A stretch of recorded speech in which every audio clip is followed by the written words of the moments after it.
G'day and welcome. So in this video I want to talk about the Tobii Eye Tracker 5 and DCS World, or Digital Combat Simulator. Today is the 8th of the 7th, 2025, so I'm using the latest version of the Tobii Game Hub that is available, 4.2.1. I also want to talk about one of the biggest problems I have with the Tobii Eye Tracker 5. The fix is actually in the game, we just need a hotkey for it. So I want to talk about that as well. If we can, I just want to go quickly into the game section. Now the settings that I'm using with the Tobii Eye Tracker 5 in this video, I don't recommend you use. It's just experimental for me in this flight. We're going to take the F-4 Phantom out and check out the fuel tanks and just see how the fuel range is with it and how the fuel tanks work, the external ones. So that will give me a chance to use the Tobii Eye Tracker 5 as well. When you're setting it up, you go into games, you can see DCS World. You can go into DCS World. There'll be a little directory next to the word DCS World up here. That little button, you click that and then you go and select where the DCS World executable is, whether it's under the MT multi-thread version or the single thread version. You select where that is and then that will make it enabled for the game DCS World with the Tobii Eye Tracker. I also want to mention some of the problems you can run into, so I'll mention that next. But that's how you set it up, basically. Just go into Tobii Game Hub, click that little directory, select where the directory is, and then it'll work. And have a look in the description of the video for my settings. One other thing I just want to mention is I'm just using a Razer here. I've got Glorious mice, I've got SteelSeries, I've got all sorts of mice. I've just got a Basilisk, a really common mouse here, plugged in at the moment. If you have your wired polling rate or your polling rate above like 125, like 1000 or something, which I often do, and many of my videos which I'm showing with it at 1000, it's fine, it works, it just won't work super silky smooth. If you want to get that silky smooth look when you're using DCS World, you need to change your polling rate down to 125. I mentioned this in one of my videos long ago. I just thought I'd mention that again if you haven't got your wide polling rate, because that applies to pretty much everyone. Change it down to 125 with the lowest possible option, and then you can get it silky smooth with DCS World. I do find this really annoying because I play a lot of first-person shooters and things like that, and I don't really want to change this polling rate to the lowest. I want to leave it at the highest, but with DCS World works best at the lowest setting. So that's mentioned as well. Just the other thing, once you get into DCS World and it's not working, you've loaded all the software. If you go into this Tobii Experience software, so where you do your calibration and so forth, there's a little button next to Tobii Experience here.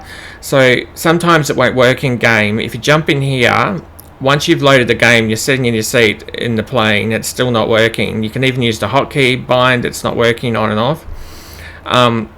Jump in here, turn it off, wait like 2 seconds, then to turn it back on, you should find suddenly it just activates. So that's the main fix for me, usually with the Tobii Eye Tracker 5.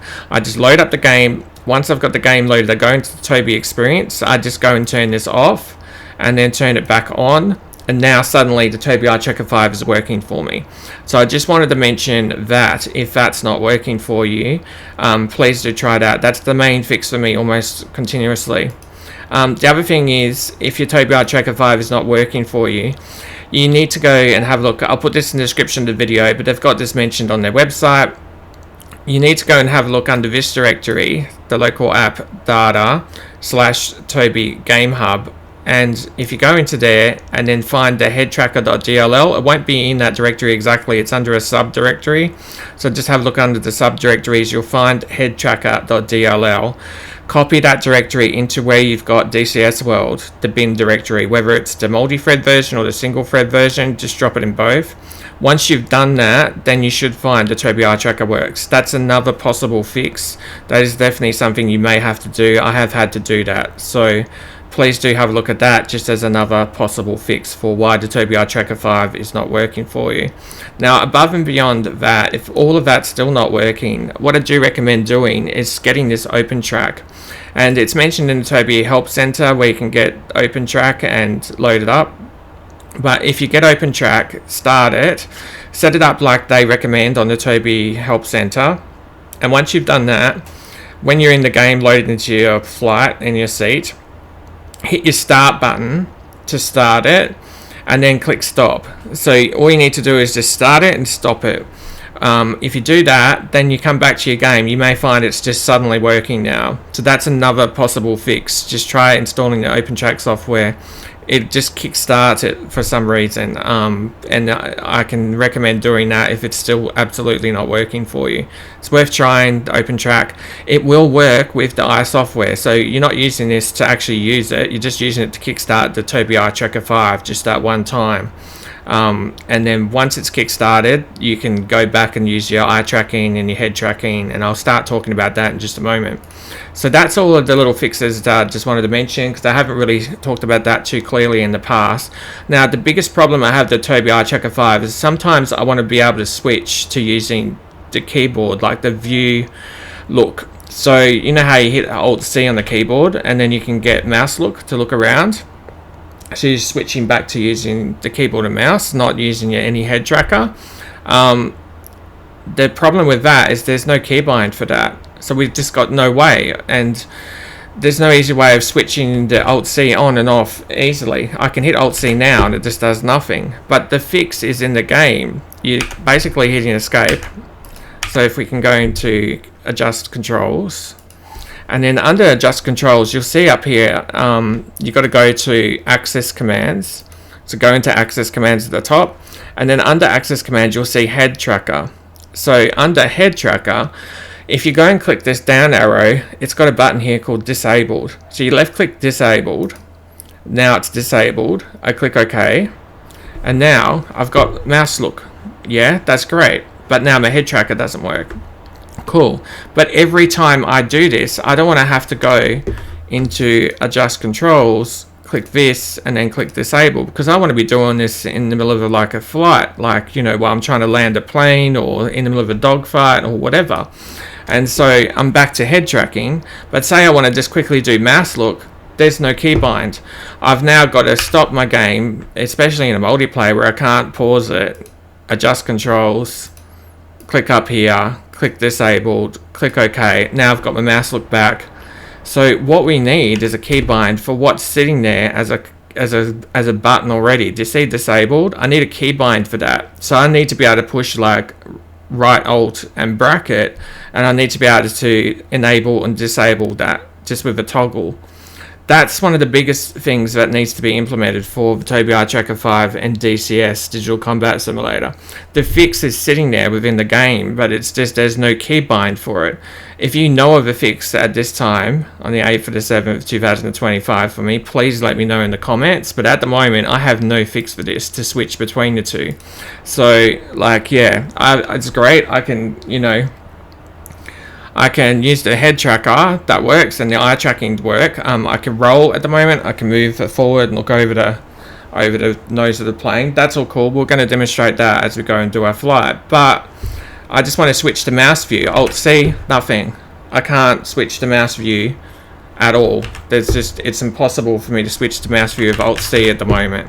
And we just need to be able to push like Alt and right bracket. I don't care what key combination we use, just as long as we've got a way of making this clickable, so where it's got disabled.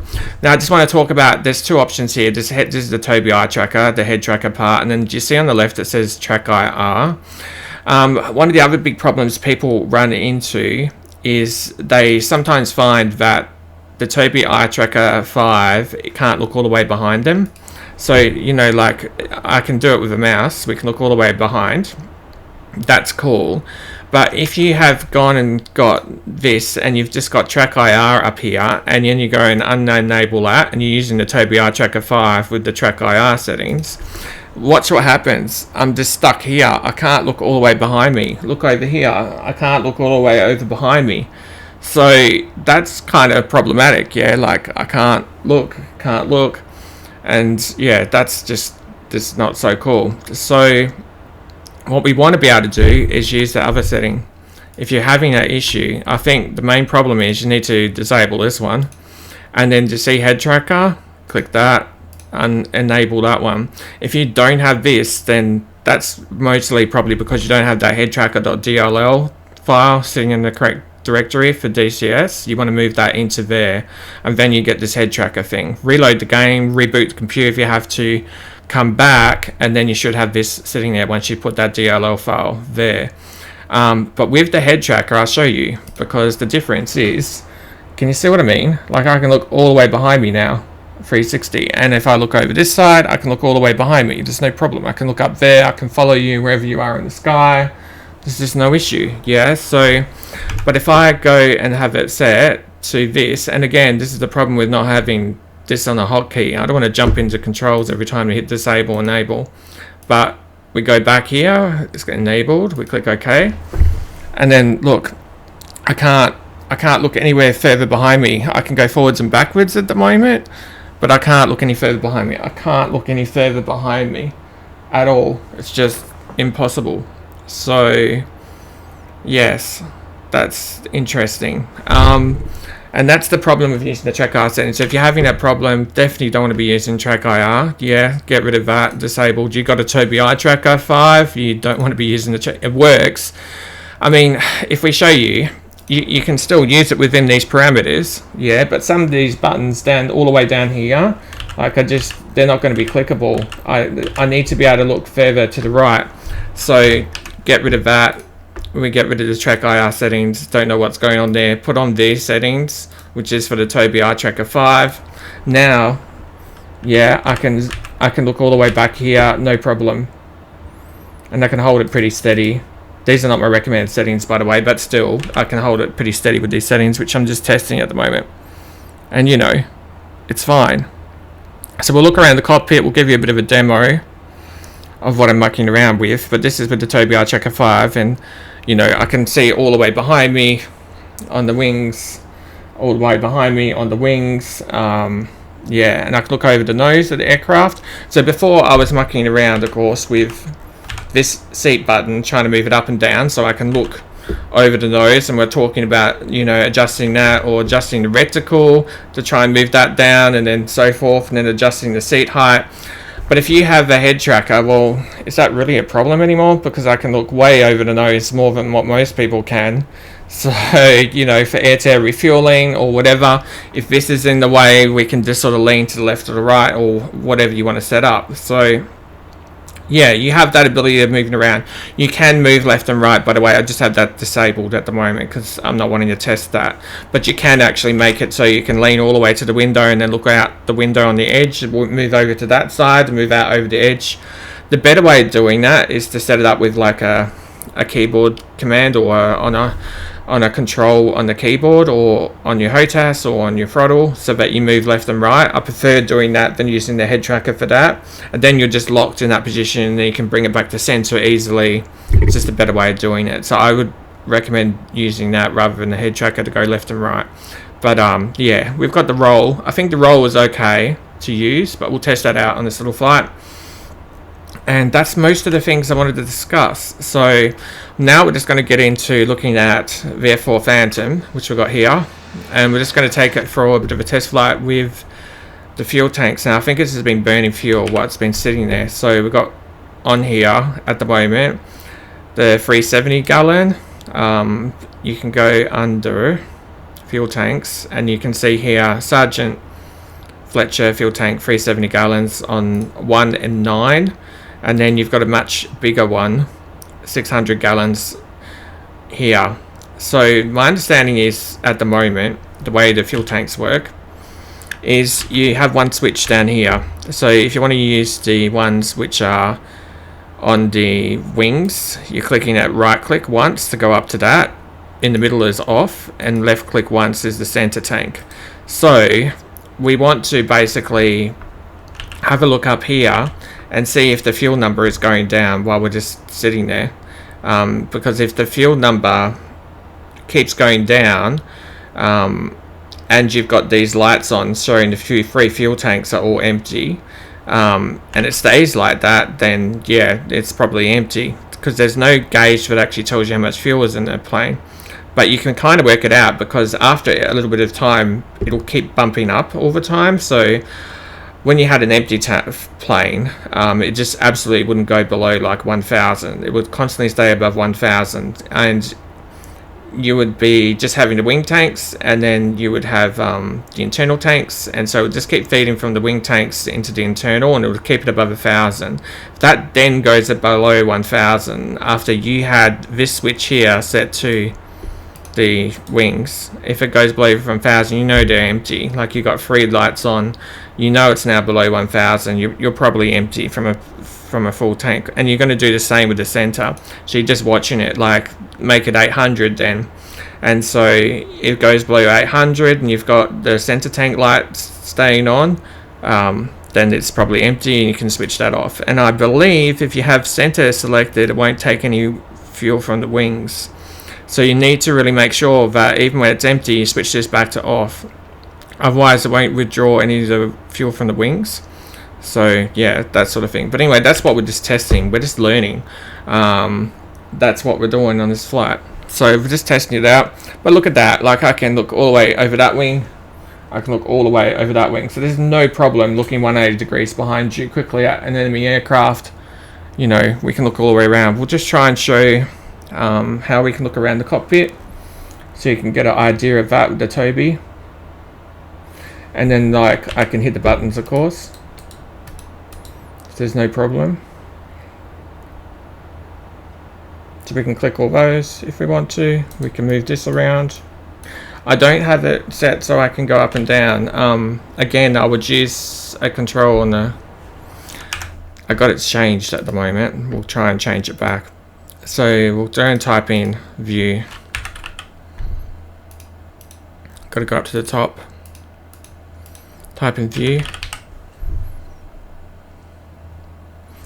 And then camera cockpit up.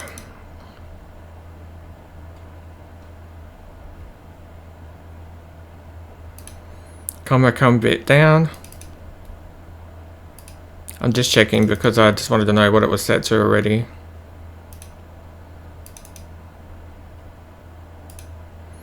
Okay, so we've got up, down, left and right. We don't need center and stuff. So now you go down here, yeah, and then I can just use that head tracker to look around, but I'm just using the control I have to move myself up and down, and I suggest you doing that. And that's also for like going right like this.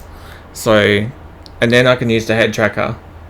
Yeah, so now you can really look behind you at that guy. I mean, I don't know if that's far enough back for you guys, but I think that's pretty good. And then you switch over to this side using the control, and then I can look all the way behind me. Pretty good. And you can look out the window just that little extra bit if there's something that you want to see. So yeah, we've got that set up now, and then I just got the center button, which brings us back to center. So yeah, that's all cool. We do need to just check our fuel, so we're going to go and ask them to give me 100% fuel and 100% on the gun ammo. I don't think we need any gun ammo. We'll just bring some guns, but that's not what we're doing. And we can click OK. It's 100%. Request refueling. Just curious what happens over here. Rearming. Copy.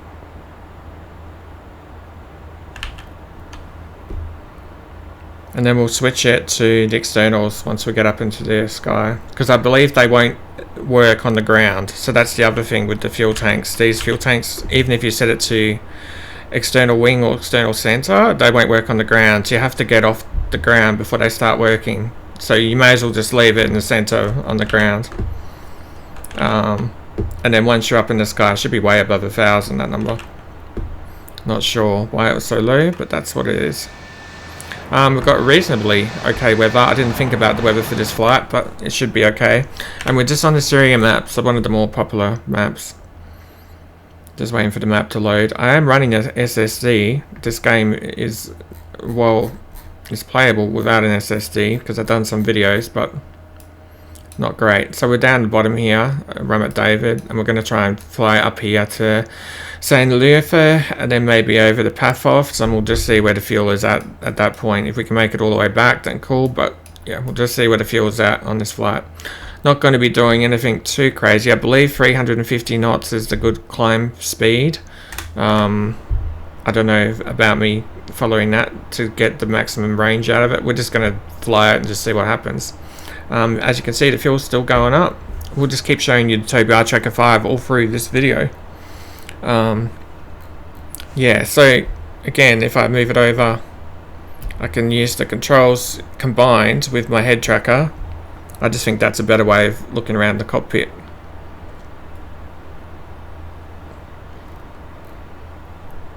And then recenter it. So yeah, just use the combination of those controls that I just changed when I went into the settings, plus the head tracker. And a few times you want to look down here and look at something, you can. The main thing you want to look at probably is this stuff, slats, flaps, the gears. This is cool, especially even if you've never seen it from down here. They're very difficult to see from here. Like, yeah, it's a little bit harder from the standard view, especially when you don't have the head tracker enabled. The view is a little bit more restricted. So how's our fuel going? They haven't reported to me they're full yet, but it should be over 1,000. Like I'm saying, it's 900 and something at the moment. 1,200, the number I believe stops at. So when we get to 1,200 or so, we'll probably begin our flight. So yeah, we'll just keep going around the cockpit. Really impressed with this aircraft. Just stunningly impressed. So you can see how steady I can hold it. This is just with the Tobii Eye Tracker 5. I don't have Track IR. I did have Track IR. It's not like I've never used it. I sold it because I found the Tobii Eye Tracker 5 better. And the main problem with Track IR is it just doesn't do eye tracking. Yeah. So I haven't talked about that yet. But as I've been doing this video, I've been using head and eye tracking. So I'm using both at the moment to sort of look around. So bits like this, I've got my head just steady and I'm using my eyes to look around, okay? But at times I'll use both. And if you want to get that extra little kick all the way behind you, you're using your head at that point. But yeah, let's try and just use my eyes. That's just, you know, eyes. And then you've got your head.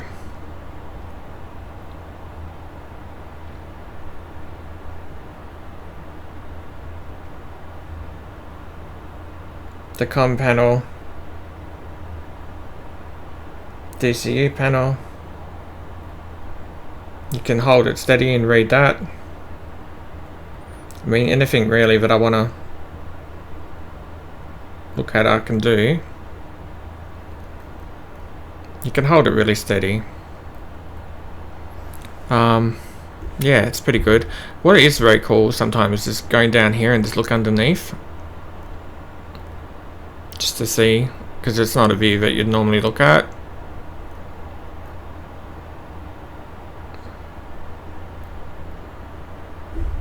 But yeah. Stunning job on this aircraft. So the fuel is still going up. That's crazy. So we're just waiting for those fuel tanks to get filled. Got a hot start or something. I don't know what's going on here. Taxi lights. Just bring it back to center.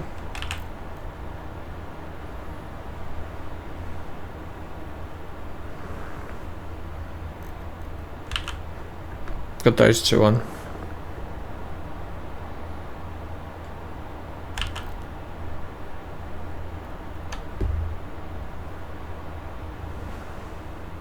Do you see what I mean? So you can just sort of lean over.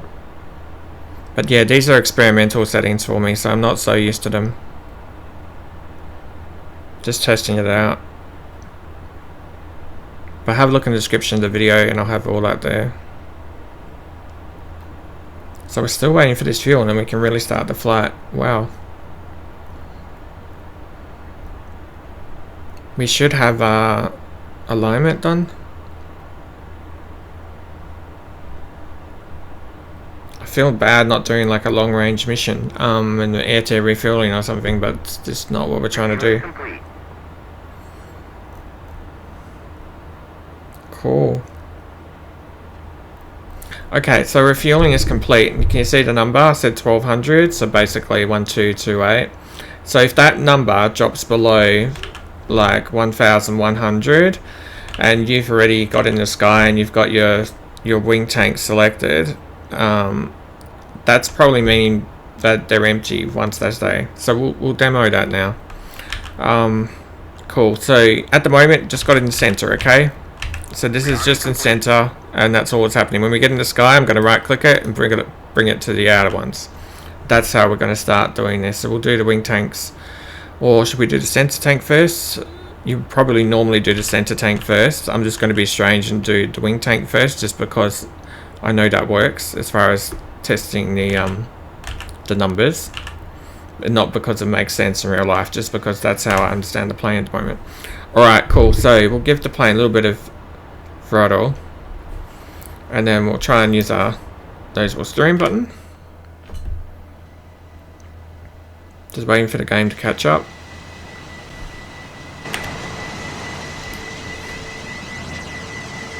I did use a different SSD, and it was running silky smooth this game with the other SSD. This one's not going the best, but at least it's an SSD. It does load quickly generally, but it's a lot quicker than using the other platter hard drive, that's for sure.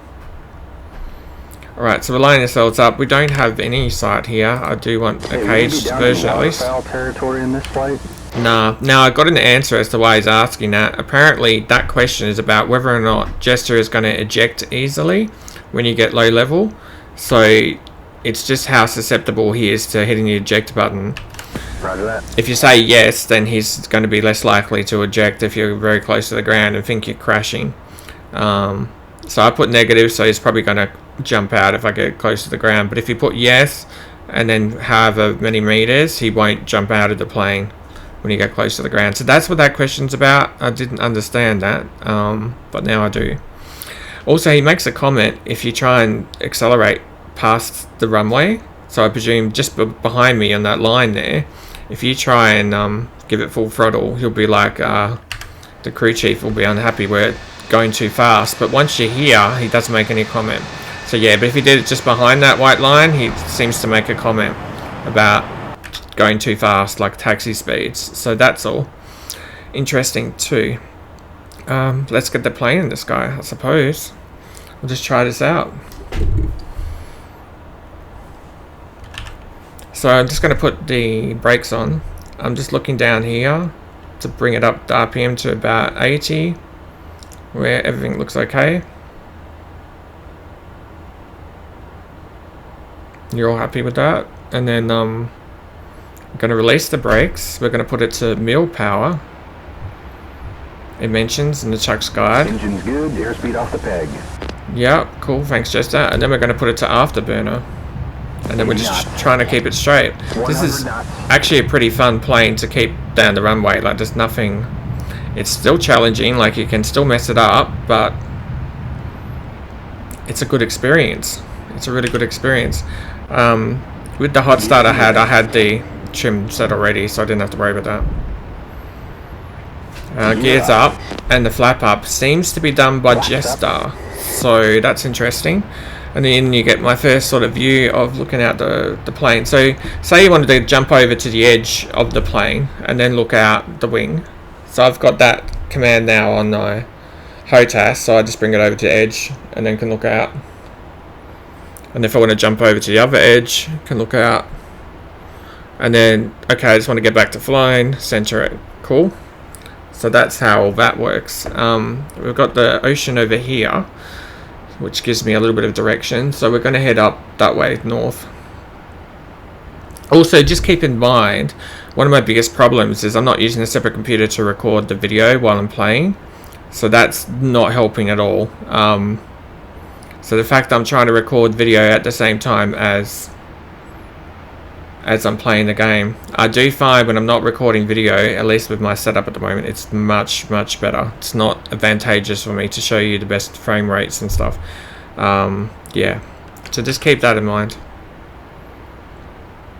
But I'm getting about 134, 137 frames per second, but I don't think it's going to record that information for you. We'll see. 150 frames per second at the moment, which is fine. Other thing, I didn't realize that this game has DLSS, and it does have DLSS, so yeah. So if you haven't got that enabled and you've got a NVIDIA graphics card, maybe check that out.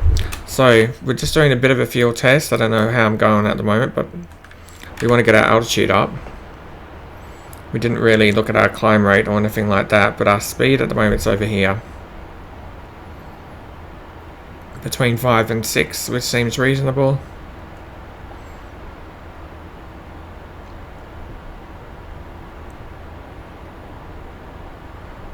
I think they said 350 is the optimal climb rate, so yeah. We'll see if we can climb like this.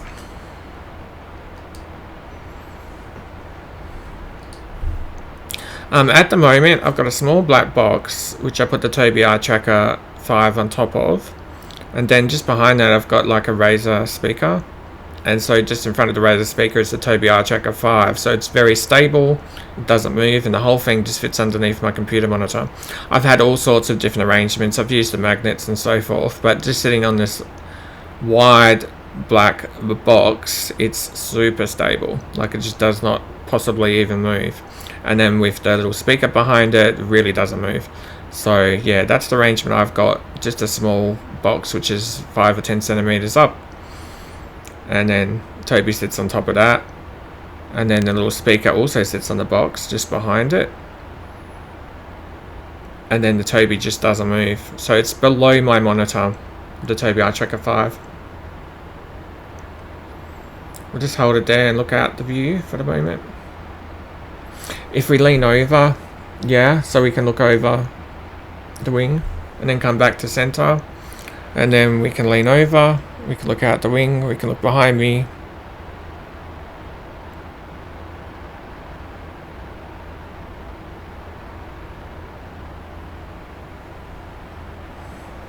And you want to look over the nose of the aircraft. There's your nose. Pretty cool.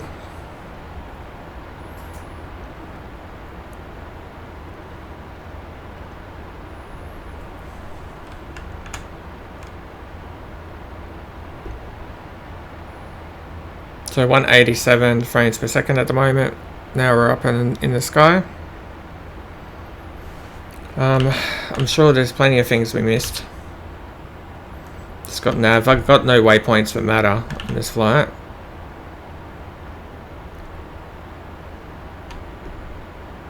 But the way this aircraft works, you mostly don't need to look down here too much. Like, yeah, you might use your channels, your TACAN, your ILS. Once you've got that set, your ILS is set. These two buttons for your autopilot, you probably want to put that on your HOTAS or something, so you don't have to look down there all the time. My ignition buttons, I've got on my HOTAS. Moving the detent forward, I've got on my HOTAS. The air refuel button, possibly. That's definitely a good one to put on your HOTAS. We can turn that off. So, what we haven't done now is we haven't selected the external tank. So I just want to take note. You see the number, 1000? So we're going to go over to here, and I'm going to set this to the outer. So it's going to use the outer tanks. And you should notice this will start getting refilled. It will only get filled so much, and then it will stop. So we'll just watch that. Yep, it's got to 180 to 183. So then it stops. But this is not empty yet. It's just that the internal tank can't take anymore. There is also a little button down here. Just see this button, which you can click. It's pretty hard to do if you didn't have a head tracker, but you can see it's 146, and then yeah. So just be aware of this little button too that we have.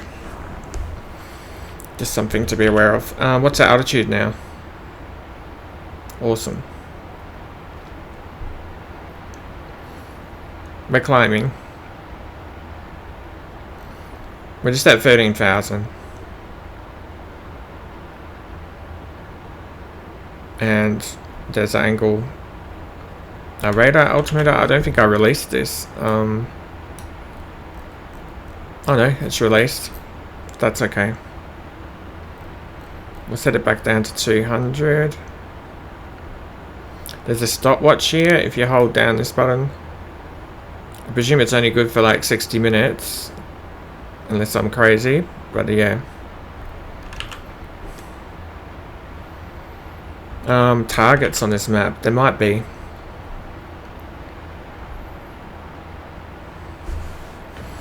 Alright, cool. So we're just looking over the nose again. Just testing these settings out. If I want to raise it up, I can just manually. And then keep looking around. That's really the ultimate way of setting it up.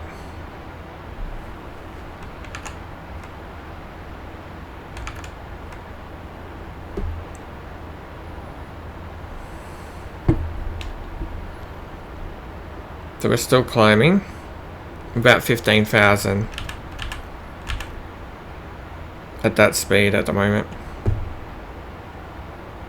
And we're just looking at the fuel. So with 165, see how it hasn't gone below 1,000? And it's not drawing from the tanks yet. So we're going to just have a little look at what's going on with that. There's the fuel flow that we're using. I'll just see if we can bring it down just a touch. So it's on that 5 number. It's a bit closer to 5 now. And 1858. So you're just watching that. It'll get to a number and then bounce up again. When it stops bouncing up, then you know 100% that these fuel tanks are empty. We don't have to jettison it necessarily immediately, because we might be above like land and stuff. I noticed in the Heat Blue mission, they set that mission up perfectly so that you're still above the ocean and the fuel tanks are empty. Like they left you out there just long enough that as you're coming back into land, your fuel tanks are empty if you're actually watching it. So whoever looked at that, yeah, very smart.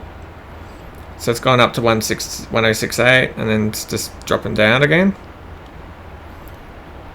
It's 1068 is the number. We'll see it bounce up to that quite a bit. We'll try and watch it to see what number it gets down to, but I do believe it's staying above 1,000 at the moment.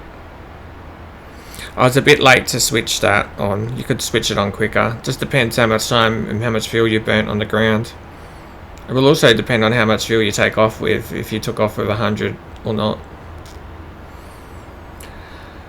So yeah, you're getting a bit of a look at how the Tobii Tracker 5 looks and works. I have some other videos on this topic, especially with different settings, so do check them out.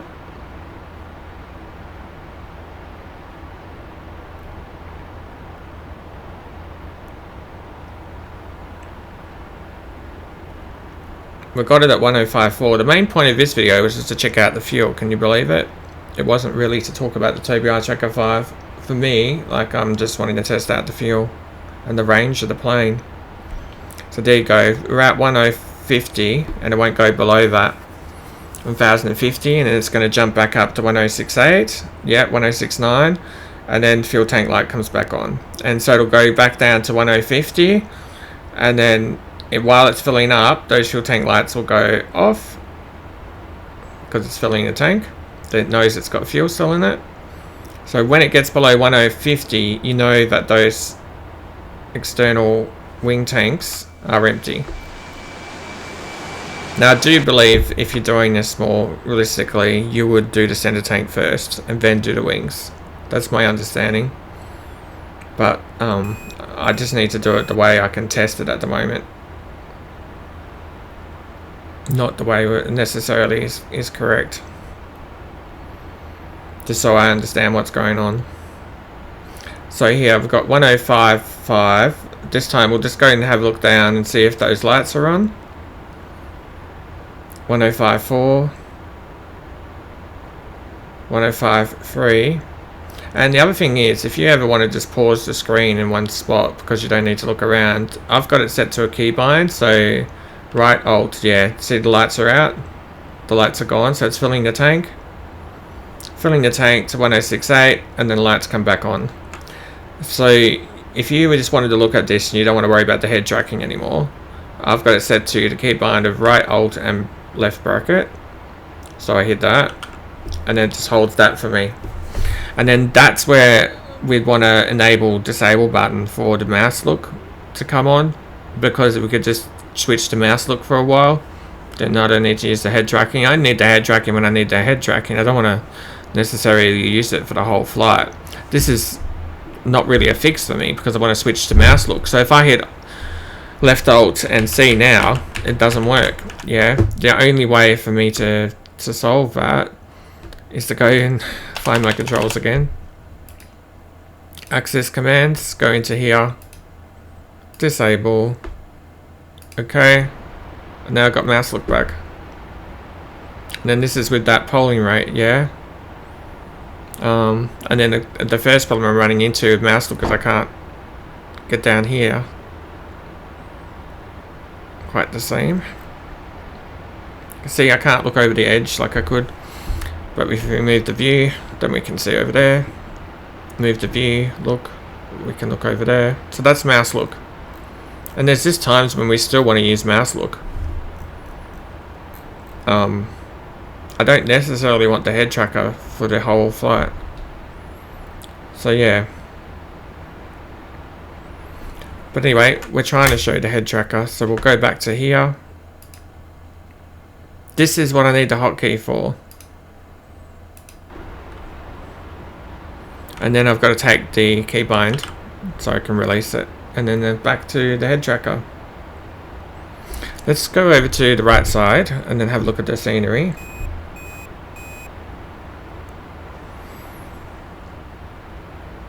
Can look down.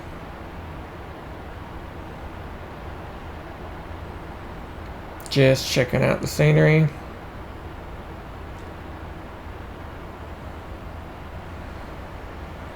And we'll jump over to the other side.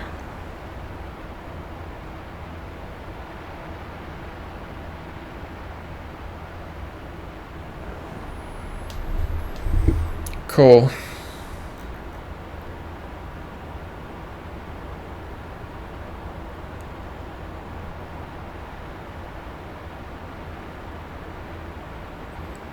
In fact, if I can, I'll add the settings that I used in this video in the description of the video, and I'll also add the normal settings that I recommend in the description of the video, just so you have them. I'll go through and record them, and that way you have it. I know some people ask me, can you just put the link to the profile? I tried doing that, and it's not working for me. So that's why I'm not linking that. It's just better that I actually show you what the setting is and you just go through it. If I've found that working reliably, I would.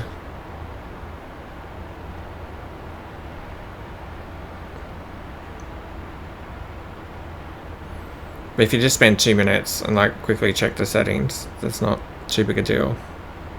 So 1058, it should bounce up again.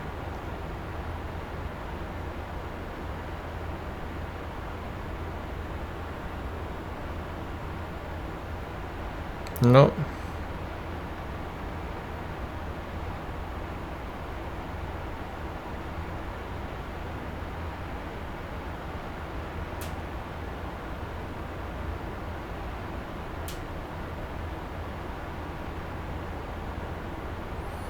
So if it gets below 1000, we know those tanks, yeah, there we go, it's bouncing. Up it goes. 1068, cool.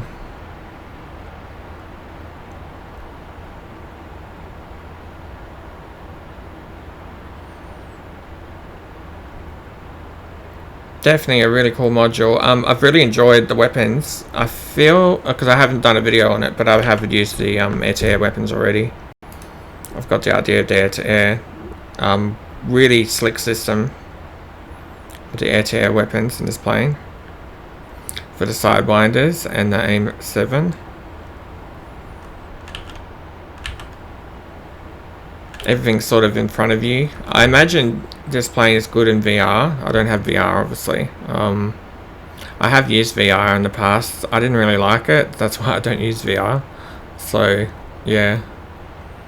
It doesn't suit the kind of gaming I'm doing. If you're only going to game for like 5 hours maximum, I suppose you can get away with that, but like I'm gonna be on the computer for longer than that. And even with car racing, yeah, it's just, it doesn't suit long stints at gaming. It gets very sickening, very tiring, and I'd just rather not even go through that experience of getting accustomed to it. I'm quite happy not using it. So I've experienced it though. For me, the Tobii Eye Tracker 5 is better than VR because I can use this non-stop basically with no problems. Yeah, you can do like, you know, 12-hour gaming session and you can keep going, so there's no problems.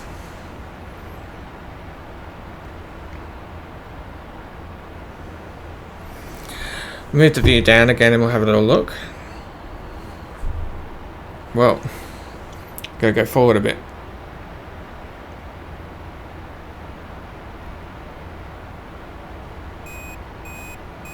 Really cool how the light sort of goes through. You would never see that normally, would you? This aircraft looks so good at night time. I'm really impressed with that. I love the red. It's just awesome, man, to play this game at night. So you play it at night plus have all the lights off, and then you play the game in the night time as well. That's the ultimate. Your formation lights are down here. That's one control which you might want to use. I showed that in one of my other videos.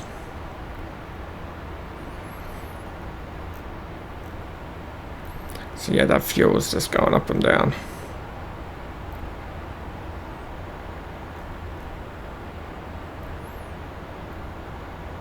Has anyone else shown this view of the cockpit so much? I'm not sure, but anyway. This is going to be a long video.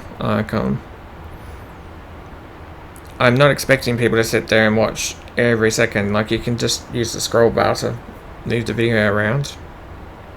But I put all the useful information right at the start, yeah, so that's the main aim. And then if you want to keep watching, scrolling through quickly to get an idea of what happened, cool. If I think there's something important, I'll usually put a link to it in the description of the video. So you can just click that and, okay, I've seen it. That's the whole point. So we're at 22,000 feet now. Let's have a look outside. And of course, we're way up there. I just wonder, where have we drifted to? Oh, yep. So we've gone from all the way down here somewhere. Down there. Up to here at the moment.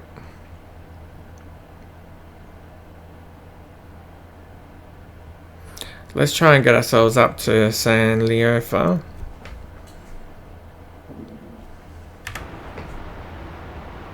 Which will mean we'll do a little bit of adjustment because I haven't done any changes on this flight.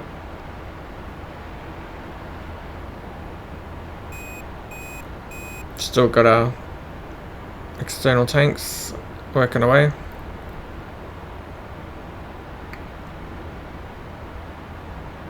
So that's supposed to be north. Not looking at the magnetic difference on this map, but yeah, about north. And then we'll keep going right a little bit.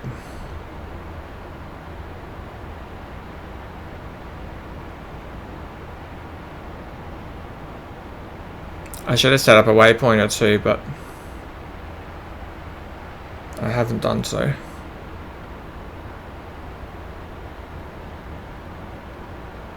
.164 frames per second I'm seeing. So that's cool. And of course, again, it's smoother without me recording.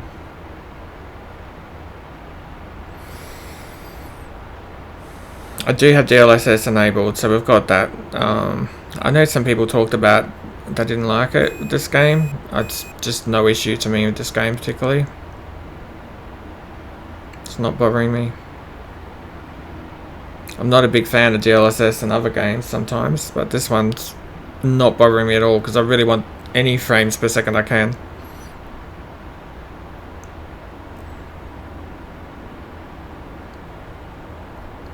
I did some dogfighting with it and also found it okay. Some air-to-air combat. 105.6 there. So our fuel tanks are still okay on the external. It'll get down to 1 in 50 and it should bounce back.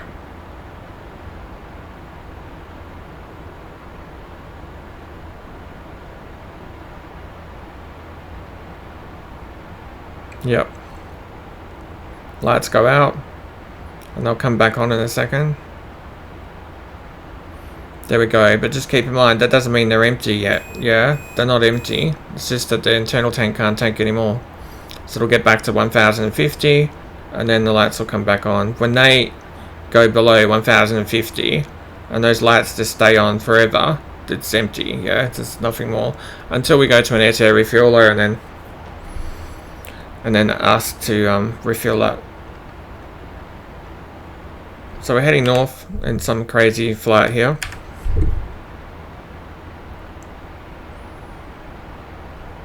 But we'll just see if we can make it to the top of the map. That's the main objective.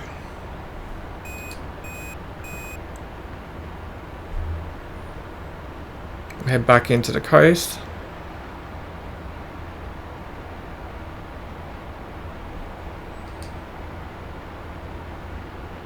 I would like to see the DCS world have an actual globe. It doesn't even have to be the full world for me. Just a small part of the world that's not flat, and combine some of the maps. So we've got like the Syria map plus the Sinai map or the Egyptian map, link them together, plus the Persian Gulf map, combine that into one kind of zone, then we'll have something. But having 3 different maps all unable to do air-to-air refueling to transfer between them, that's not cool.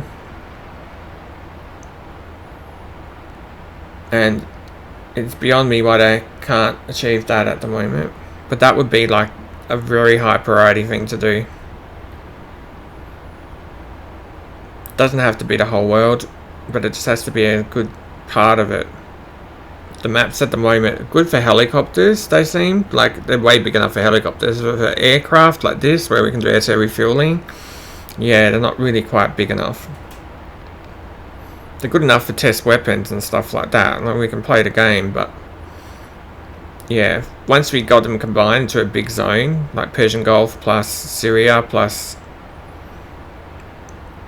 a couple of others, that would be way big enough. The game would be fine. You wouldn't have to do the whole planet then. I think the biggest in-demand map has to be Vietnam. Like, I don't know what's going on, but you've got all of these assets which are all suitable for Vietnam.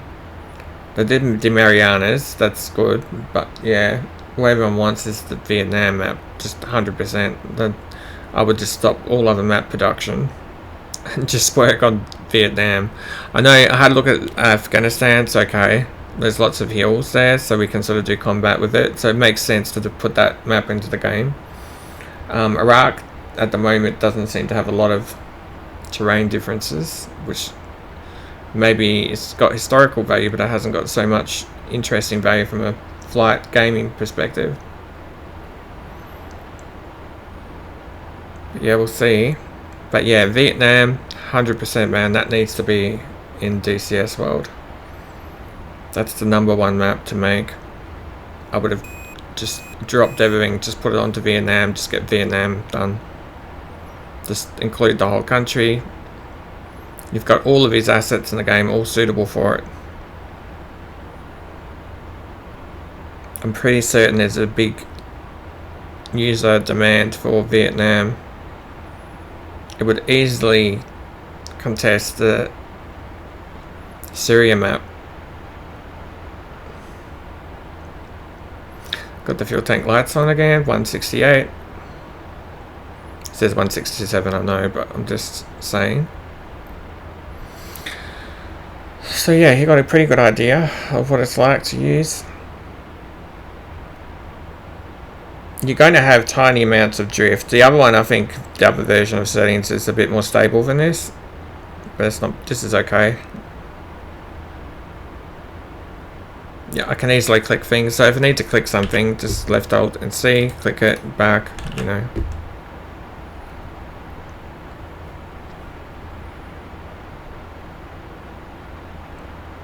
You can definitely use these settings if you want.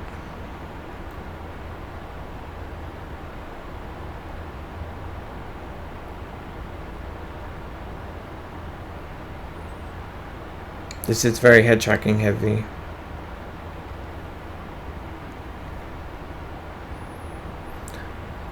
Which I know some people want to use it that way, so I'm just testing.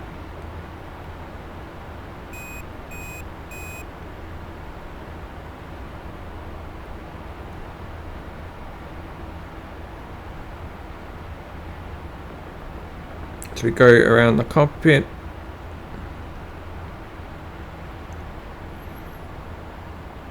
I'm pretty certain you can set the head tracker up for external view. There's a setting for that, but I may have it disabled at the moment.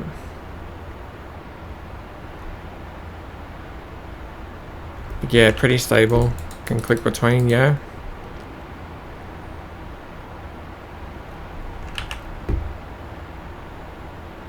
Just one thing that we need DCS to fix, so we can use Alt-C to use view of mouse.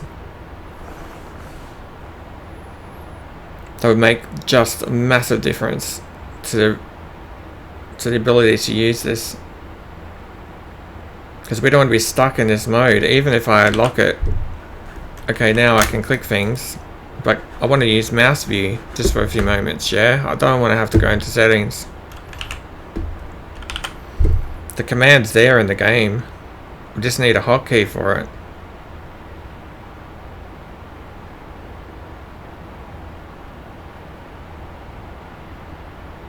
And DCS World works so well with the Tobii Eye Tracker 5. There is other games you can use, so you can use Farming Simulator. You can use American Truck Simulator, you can use Euro Truck Simulator. I did try it with Automobilista 2 apparently a little while ago. It works. You can use F-125, the car game. Works with that. There is a huge list of games. IL2, Stamovic, it used to work. Basically, the answer to that one is it does not work at the moment. And that's one of the biggest reasons why I'm not even playing the game. It's a really cool game, but like I can't get the Tobii Eye Tracker 5 working on IL2 Stamovic at all. So I don't have track IR, so I'm just stuck with mouse view. I don't want to play that game with no ability to use a head tracker. So yeah, let's have a look at this table, shall we? You should know you can right click on the screen here and then you can drop it down. You can draw whatever you want to draw and it'll put it on the window. I don't want to do it, but yeah. And to get rid of it, just right click. But very, very cool. 170, 200 frames per second at the moment, 242. There is some stuff on this map, but I don't think it's going to bother us. Should have a little look at what's going on. So we've got up to here now. We did this crazy flight out this way. And then we've come all the way back over here. And we're heading all the way up to the top here, Sunny's Earther or whatever.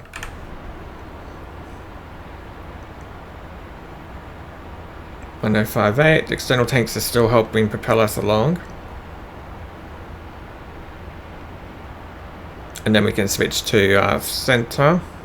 You could switch to center now, there's nothing stopping you. But I just want to really know we've got these empty.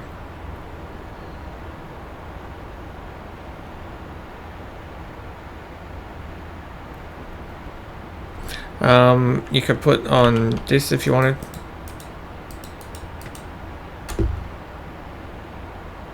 I know most people are setting that to a keybind.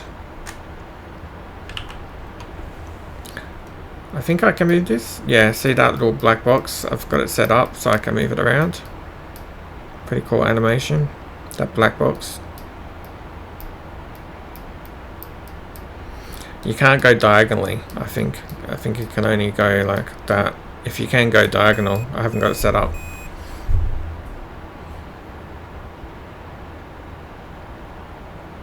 So yes, say you're in a dogfight and need to look at someone, you can follow them through the sky all the way through. You can look over there, follow them, and then if they're like out there, I can keep following them. I can see you. There you are, all the way through. I can see you all the way up. Now just there to flip, you sort of got to flip your head and then go down. Yeah, but that's kind of like that in real life, because you wouldn't be able to twist your neck like unbelievably. So that's literally how it is in real life as far as I'm aware. Yeah, so there's nothing too unusual about that. Twist my head around and back again. It's picking all that up. So how far am I from my computer monitor? That's one of the other big questions. I'm messing it up because I've got my hand out now. I'm just over my arm's length from the monitor at the moment, and from the Tobii. The Tobii is exactly where the monitor is in terms of distance. I'm just over an arm's length. I'm like 5 centimeters more than my arm away from the monitor. So if you just get your arm and put it towards the computer monitor, that's some guide. You can't quite touch your monitor. That's how far I am.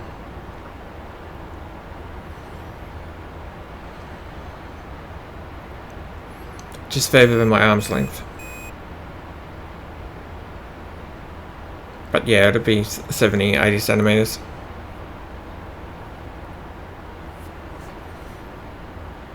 We're using the 32-inch monitor. I think on the Tobii website they mentioned 27 inches good, but you can use bigger. It's not a problem. And you've got roll. I haven't shown that a lot, but I've got roll enabled. But like, when would you do this? It just adds realism in terms of, okay, I feel like I'm really in here, but I don't know about using roll that often. But yeah, I think having roll enabled is okay. As you can see, it's not really being an issue because I'm not rolling my head that much in real life. So yeah, roll is okay to have on. I generally don't have roll on. I just want to keep it stable.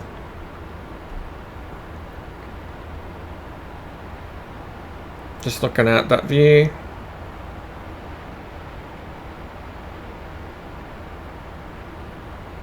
Glorious game. Jump over the other side here.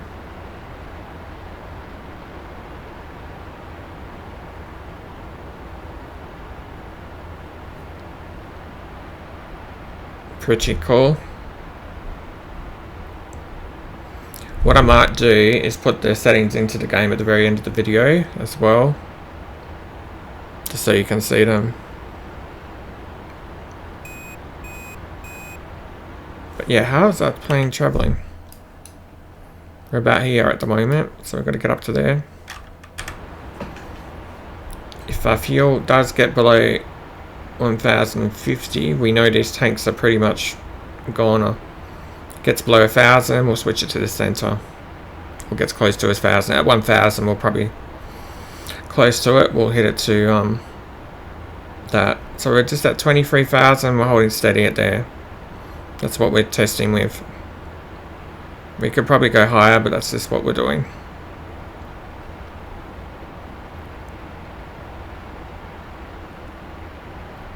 For our little cruise test.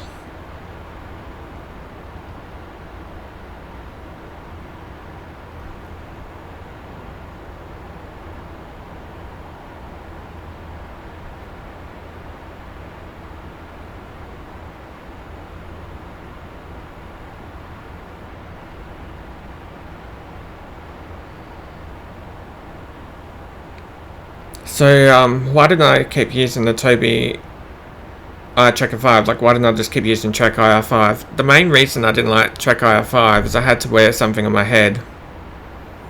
Like, whether it's a hat or whether it's something on the side of my headphones, I had to do that. And with this, I don't need to use headphones.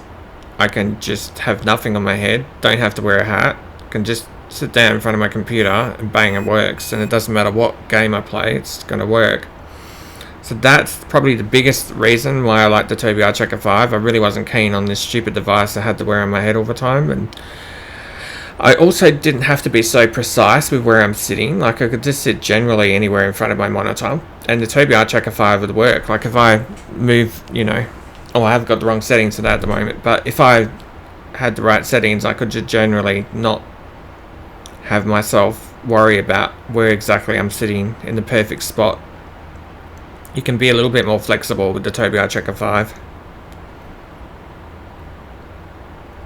I could reset it, but yeah, if I move position, you can reset it, and then it will lock that seating position and work from that.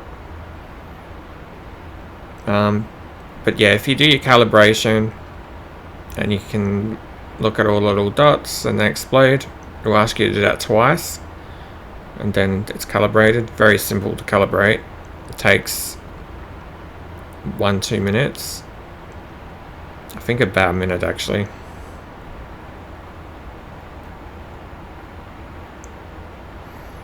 Just sitting on that 23,000, so I don't know if that's the best test for this fuel, but that's not really what I'm worried about. Just want to see what it can do for fun.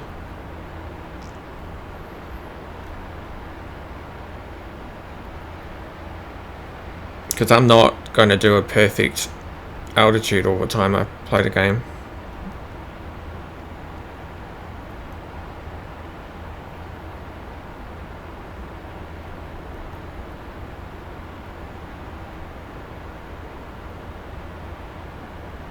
Look at that. Okay, so it's got below 1050. If we've got the lights on, they're empty. Yeah, so it's not going to fill up anymore. So as that gets down to 1000, we know these are now empty. 100% they're empty. And you've got no way of knowing other than it's not filling up anymore. So what we can do is we can just test to see if there's anything left. Go to off and then go back to outboard to see if anything happens. So if I put it to off, you'll notice I don't have the lights anymore, and it's just going to draw from the internal tanks, which it's doing anyway. 1016, yeah. And so we ask it to get fuel from the outer, and there's no refill, and just immediately empty. So they're empty. That's all you need to know. So the fact we've got no gauge really isn't an issue. They're empty. 100%. So we got them, went all the way down from Matt David down here, all the way up to here, just on an internal and external tank. Yeah, so you can do that kind of distance easily, all the way out here plus that, just with a set of external tanks, and you're still going. You're going to have 1000 left. So we'll swap it now to the center tank, and we hit the center, no lights, and then up here it's going to fill up until it can't take anymore. So watch to see what that number is, and it's probably going to bounce between 1000 and whatever this new number is. We'll see what it fills up to. 1049, 1046. So it's going to bounce between 1046 and 1000. And then this center had 600 or something in it. So it's about the same as the two wings, because each wing had 300, I think, which makes 600, and then this one center has that. So whatever range you can get on your wings, you can probably get out of your center tank as well. So we'll get up to there, and then we'll try and take a flight all the way over to Paphos or something over here. So we're just going from here to San Lufa, and then we'll head out to the island.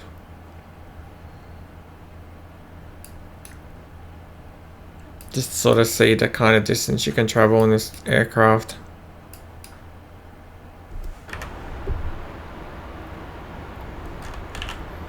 We might try and let it go up a little bit higher, so we'll turn this off. Yep. We'll just bring ourselves up a little bit. The master caution.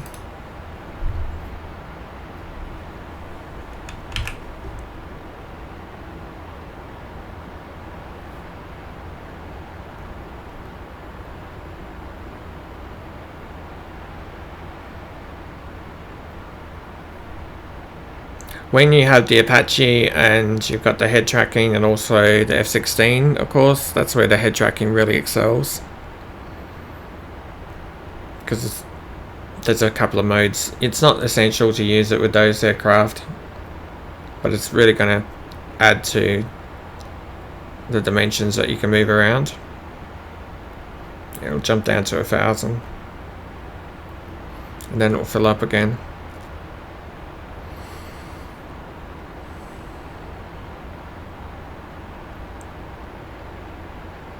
We can look almost 90 degrees up. Look at that. Crazy, huh? That's just if I'm putting my head up. So I'm just sitting here putting my head up. That's basically what we can do. It'll recognize that.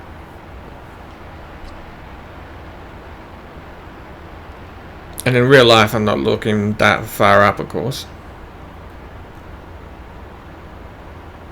But I am indicating that I want to look up. Yeah, it's really good. 1030, fuel gauge is still on. What are we doing about our altitude?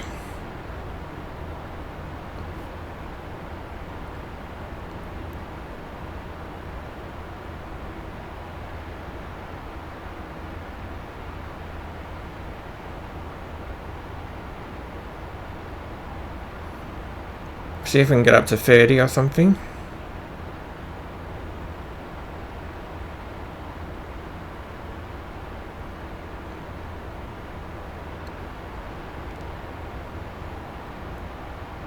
I think that's okay.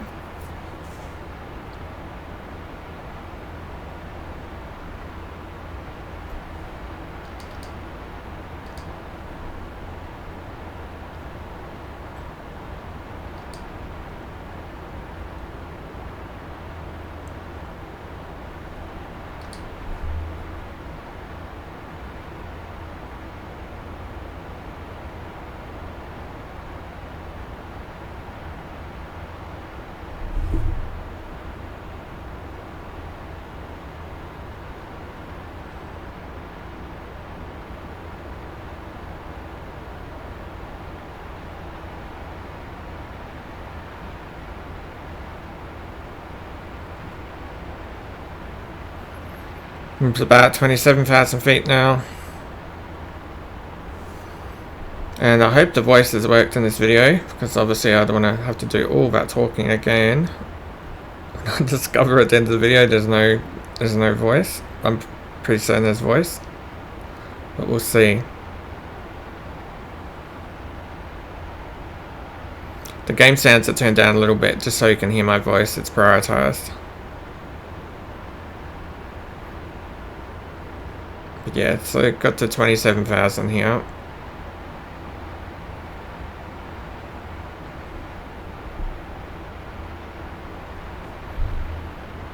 So we'll keep working, see if we can get ourselves up to 30.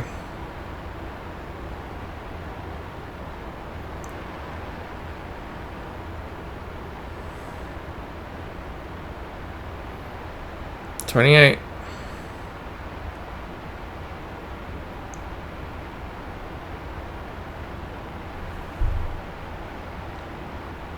$29,000. We're almost out there. Not too bad. We've got our center tank refilling the plane at the moment. The light will come back on. Yep. And then 1031. And we'll withdraw again. 30,000 we want.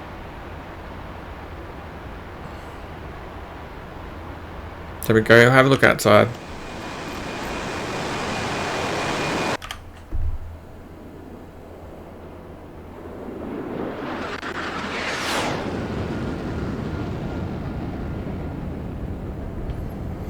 $240 frames per second. I'm pretty certain if I wasn't recording would be okay.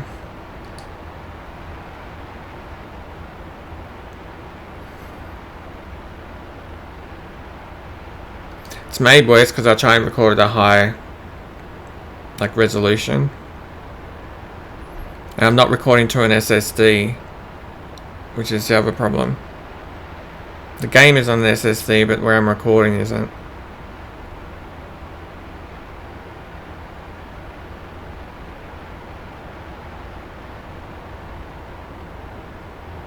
Yeah, 30,000, so that'll do. So if we go down here, I'll just show you we really can click all that stuff. Yeah. It should maybe center ourselves up a little bit.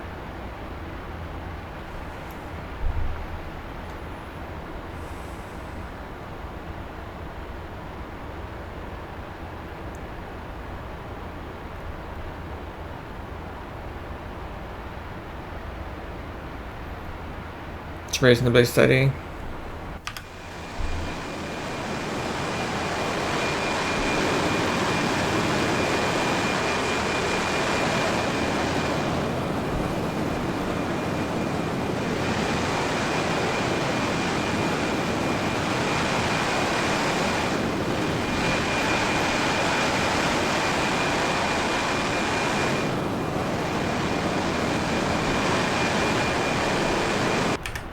It's not the most capable of playing in the game, but it's a really good module.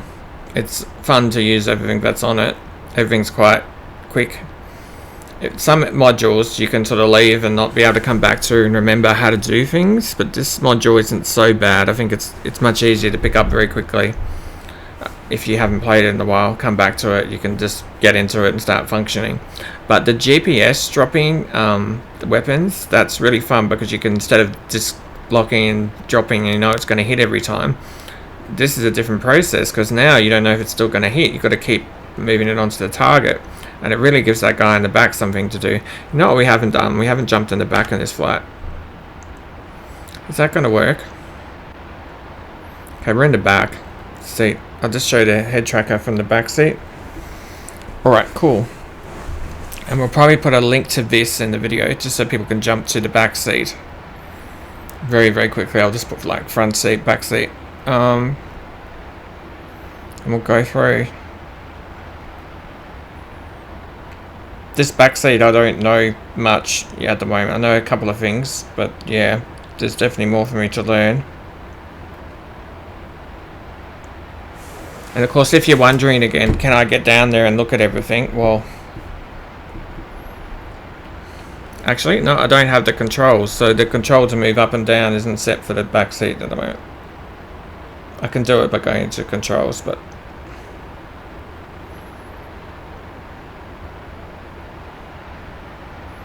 we'll just look around.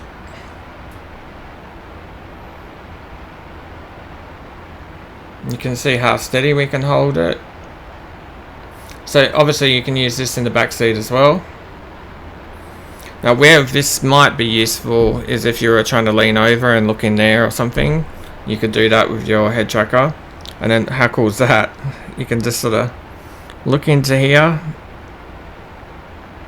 Yeah, very cool. I should set it up. We'll go into controls and we'll try and type in view. The bit I don't understand is why wouldn't it work in the back seat? Cockpit camera. So cockpit camera really doesn't work in the back.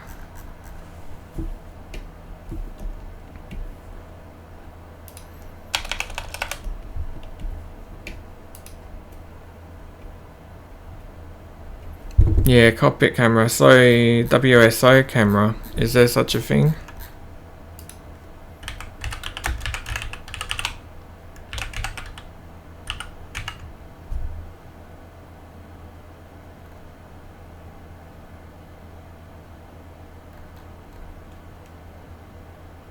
But we want cockpit camera for the rear. Alternative? Camera alternative, possibly?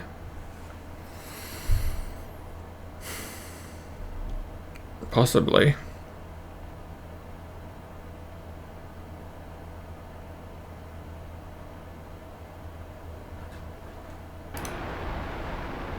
But anyway.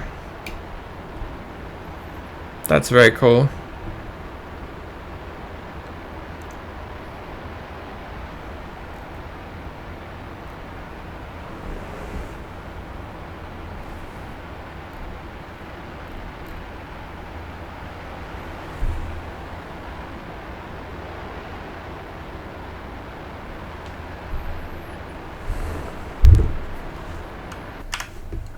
So just curious if we can work that out.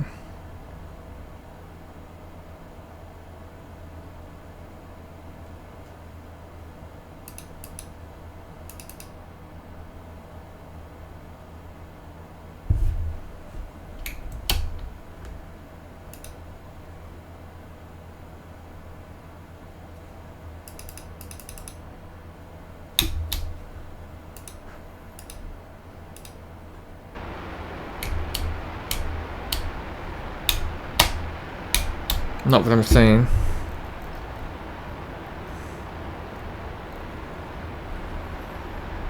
But the up, down, left and right that you have in the front doesn't work in the back, so it's some other control.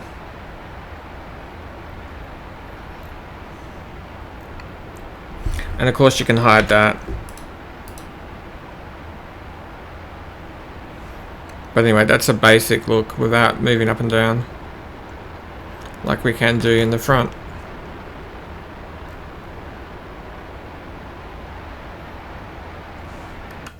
I'll keep trying.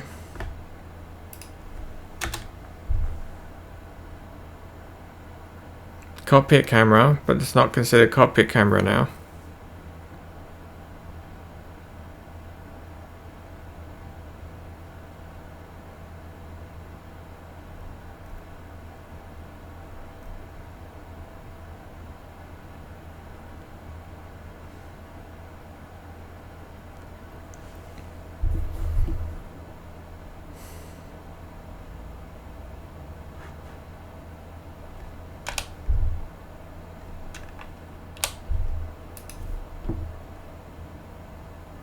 You go into F-4E WSO.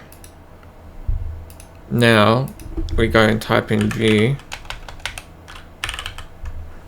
and then we do cockpit camera. Down, up, left, and right. We click OK. Yep, we got it solved. So that's all it is.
So we can sort of look down there a little bit now.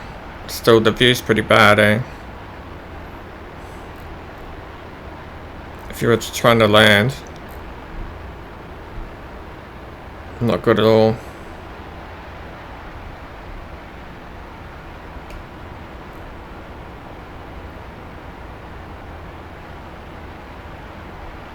And then you want a forward and backward command, but I've got that on the physical, so I have to physically move forward and backward to achieve that, like in real life. So I'm just moving forward and leaning forward and backward in the chair to look in, and then yeah, you can look in there.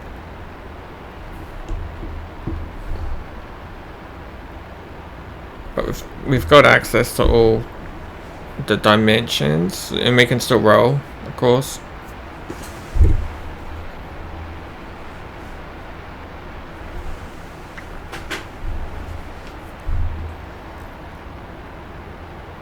Okay, so let's have a little look at our F10 map. We've gone way past it. Look at that. We're all the way up to the top of the map here. So while we're doing all that, cool. Let's go spin our plane around. Our external tanks are still apparently operating.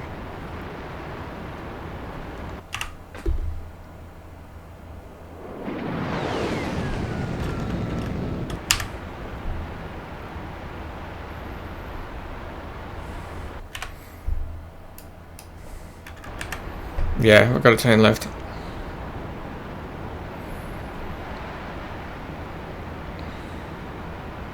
I'm at about 28,000 feet. Still pretty high.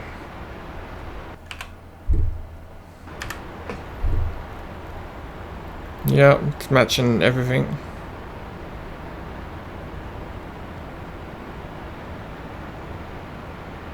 We can actually follow that waypoint, I think, now. That will take us to the island. I think. So we'll just see if we can reach the island. That's the only other objective. We can get our way out to the island. So we've come up from there. We've gone all the way up to the very top of the map. And then we're going to just go back to the island and we'll just see where our fuel's at when we get there. But we're still on just the center tank. Autopilot disengaged. That's okay. And can we turn that off? Yep, cool. Acknowledged. And it's refilling the tanks at the moment. Nope. Since its fuel tank light's on again.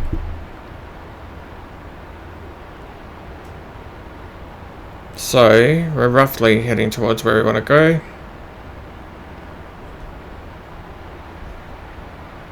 Just left a little bit more. That's it. Wings level. We'll go down to our autopilot. And we hit our 2 switches down here. Cool. And hopefully that'll just hold us steady. Yeah. Looking okay.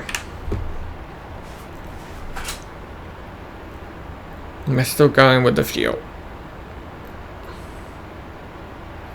Yeah, it doesn't have to be the full world. Just make the world round. And make the world so that we have a combined maps rather than the whole world. Just get Syria, Persian Gulf and the bits that make it all work together into one. And if you're gonna do a map, just do Vietnam.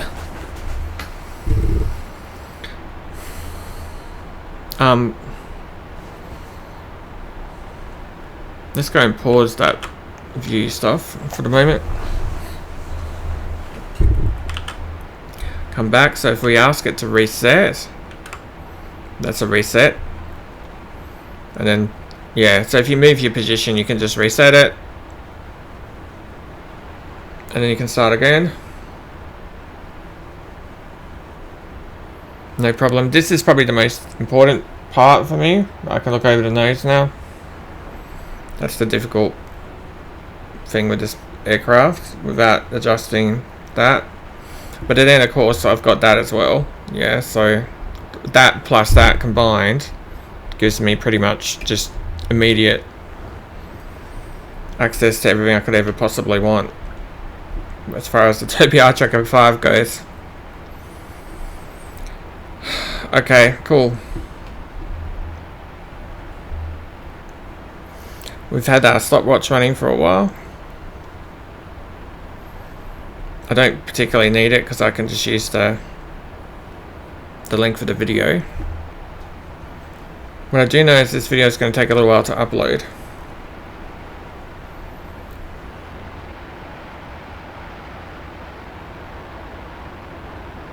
But if you're going to do a fuel test, show me the fuel test, like the full flight.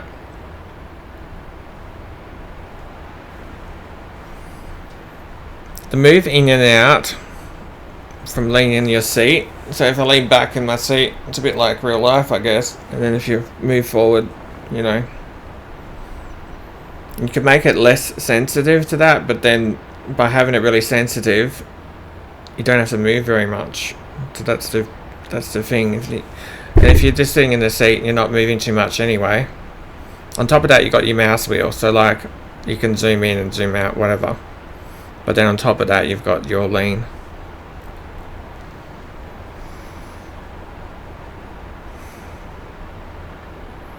So if you had any questions about the Tobii Eye Tracker 5, feel free to put that in the comment section, but obviously I'm not Tobii support, so I don't know everything they know.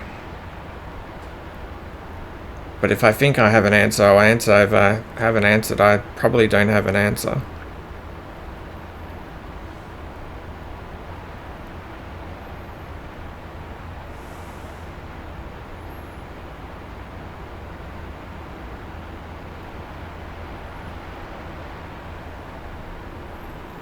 Pretty cool out there.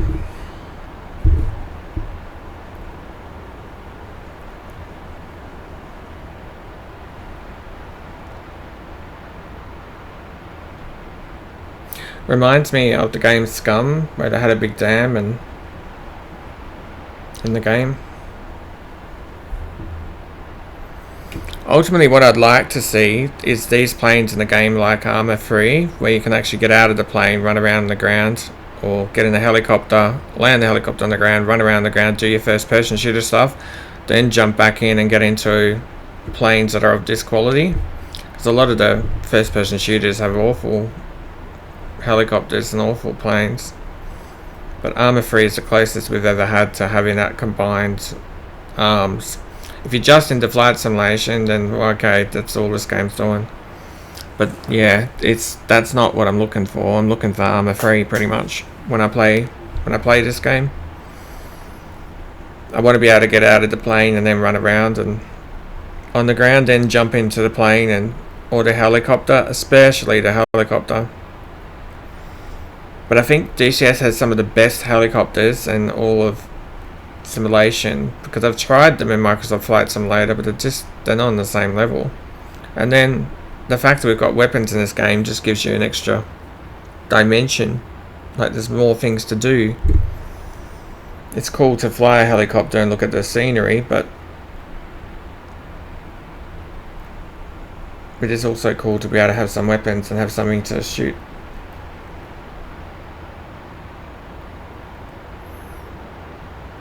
And then it's also just a learning process itself. It's a challenge to learn it.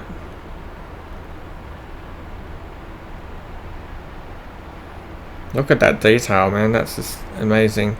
Yeah, look, this is one of the best modules of all time in terms of just overall ease of use, easy to learn, really fun weapons, really good detail in the cockpit. It's just stunning. You can learn a lot of basic stuff with this module. And at the end of the day, the fun factor is a 10 out of 10. Like the fun factor is high on this module. It's definitely a worthwhile investment. I don't need to make a video saying is it worthwhile buying. Yes, of course it's worthwhile buying.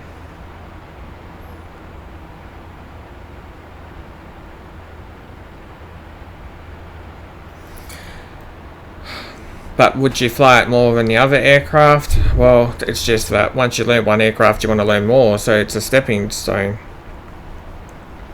And it's a good starting stepping stone, because you can get into it and get functional in it very quickly. Some of the other aircraft can take a little bit longer to get functional, so you can use it and be part of a team, or a squad, or do something in a mission.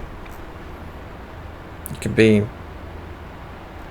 And then when you're actually using your weapons, the weapons themselves are all fun. They're all good. They're not the easiest to use. This aircraft is still a challenge, because to land, that last video, not the very last one, but the one just before the last one, I did do the landing. I didn't show it straight away at the start, but I did show my landing in that one. So I've got much better at the landing halfway through that video. And yeah, with the Tobii Eye Tracker 5, that's going to make landing so much easier. I won't be landing in this flight. I'm just going to run it till it doesn't have fuel, because that's what I'm trying to do. If I land, I'm not going to have that opportunity. So yeah, we're still using the center tank. Just curious how far we can reach on the Syria map, because this is one of the more used maps on the game. The Afghanistan map I'm happy with, but I'm finding some of the functions for the F4 Phantom are not working. So like, I just want to get rid of the real chocks.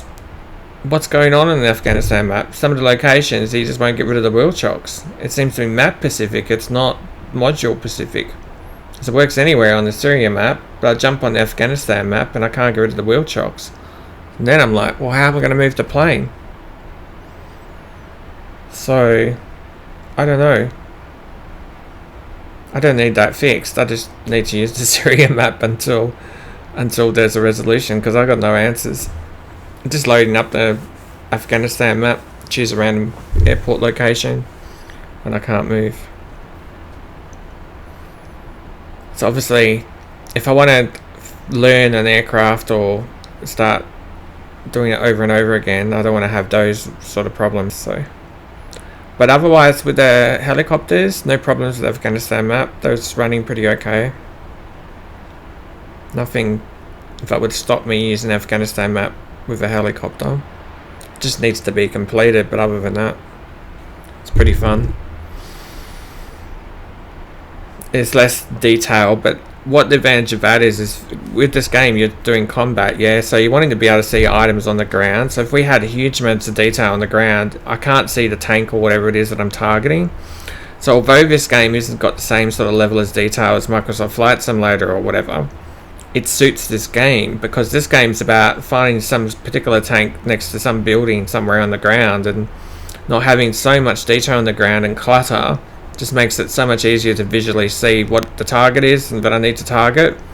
So I'm focused on using the weapons, employing them, working out where the target is, and I can see it on the ground. That makes it so much easier. So some aspects of this game engine, although people might want to see more advanced graphics, they actually suit the game the way it is. So it's not so problematic.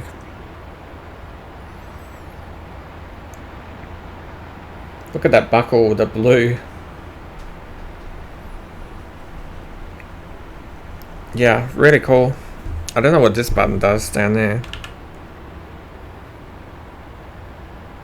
Adjust pedal position. Okay.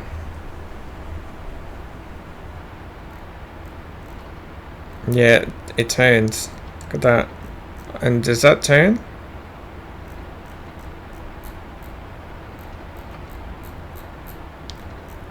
It pushes them in and out. And they're actually moving.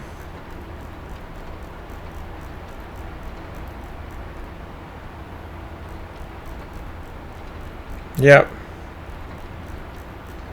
That's some crazy detail, man. Because there's no way that has any function other than just visually pushing the pedal out.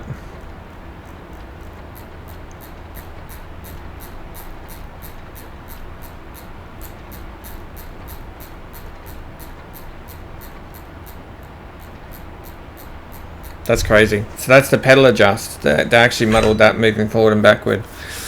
Yeah, alright, cool. Very cool.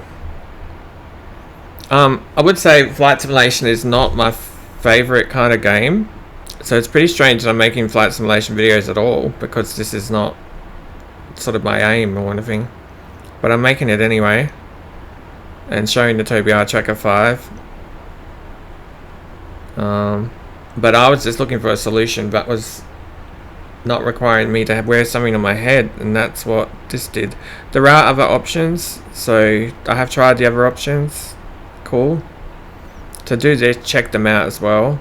But I can at least say with the Tobii Tracker 5, although it's not the cheapest item, it's quite reliable, and it just keeps working.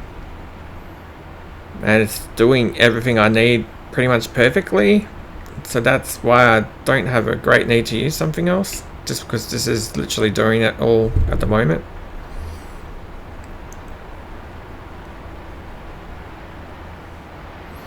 But yeah, just testing out these settings. Check the end of the video for the settings that I used in this video. And in the description of the video I'll put down my recommended settings, but yeah.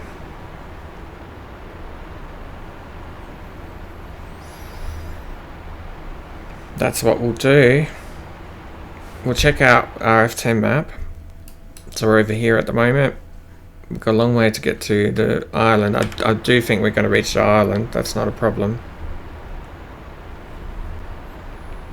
So the next bit is just to work out when the center tanks are gone. They might be now. Notice how it's 900. So if we get to like 800, then 100% that center tank is empty, man.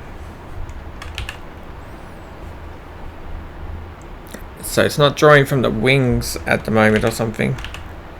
Or it's unable to. So we'll just drop it back onto the center. Put it back onto outbound. Outboard. Right and the left are both on. It's a very bright light, but the light for the left is actually on. Over here. So we can jettison that stuff. So we're going to swap this around. Is that the switch? No, hold on. It's this one here. I'm crazy. It's this one down here. So if we go and move ourselves down, we can see at the bottom it says the word stores. And then you flick the switch around. So that's 100% on stores. And then we just need to set where it is on the plane. So we've got 2 on the extreme outboard and 1 on the center. So the 2 on the extreme outboard we can get rid of. I don't know if you need to put the master on. We'll just test that. We'll leave the master off. I think you have to put the master on, but we'll test it. And then we're going to hit the big red button and we'll see if anything comes off. Okay, are we ready for that? I think it won't work because you need to put the master on, but we'll see. So we've got the 2 selected and we just got it on stores and we click the red button and they're off. So you do not have to hit the master arm. Cool. And then we can go to our center. Just test the center and we'll see if it fills up. Just instantly, no fuel.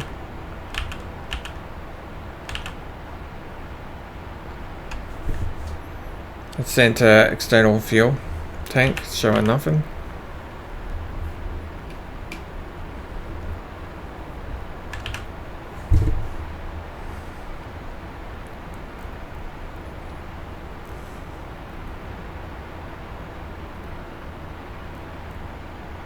So yeah, it gets below 900, we can go to the center. And then we know what we've got left then. That center, for whatever reason, didn't last very long.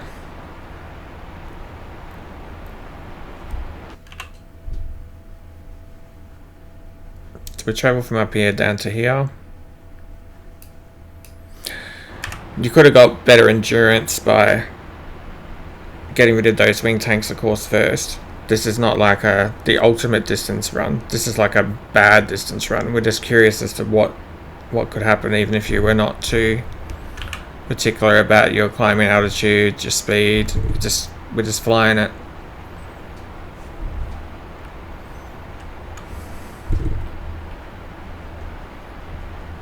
See sort of what distance we can get.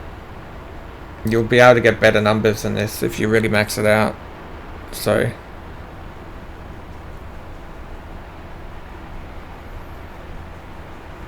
we'll lean back.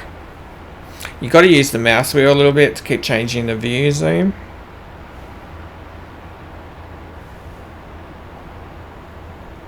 But yeah, if you don't want to use eye tracking, that's the only other thing. 100% you can just use head tracking. Like, it's not a problem. You can get the Tobii eye tracker and just use the head tracking element if you want.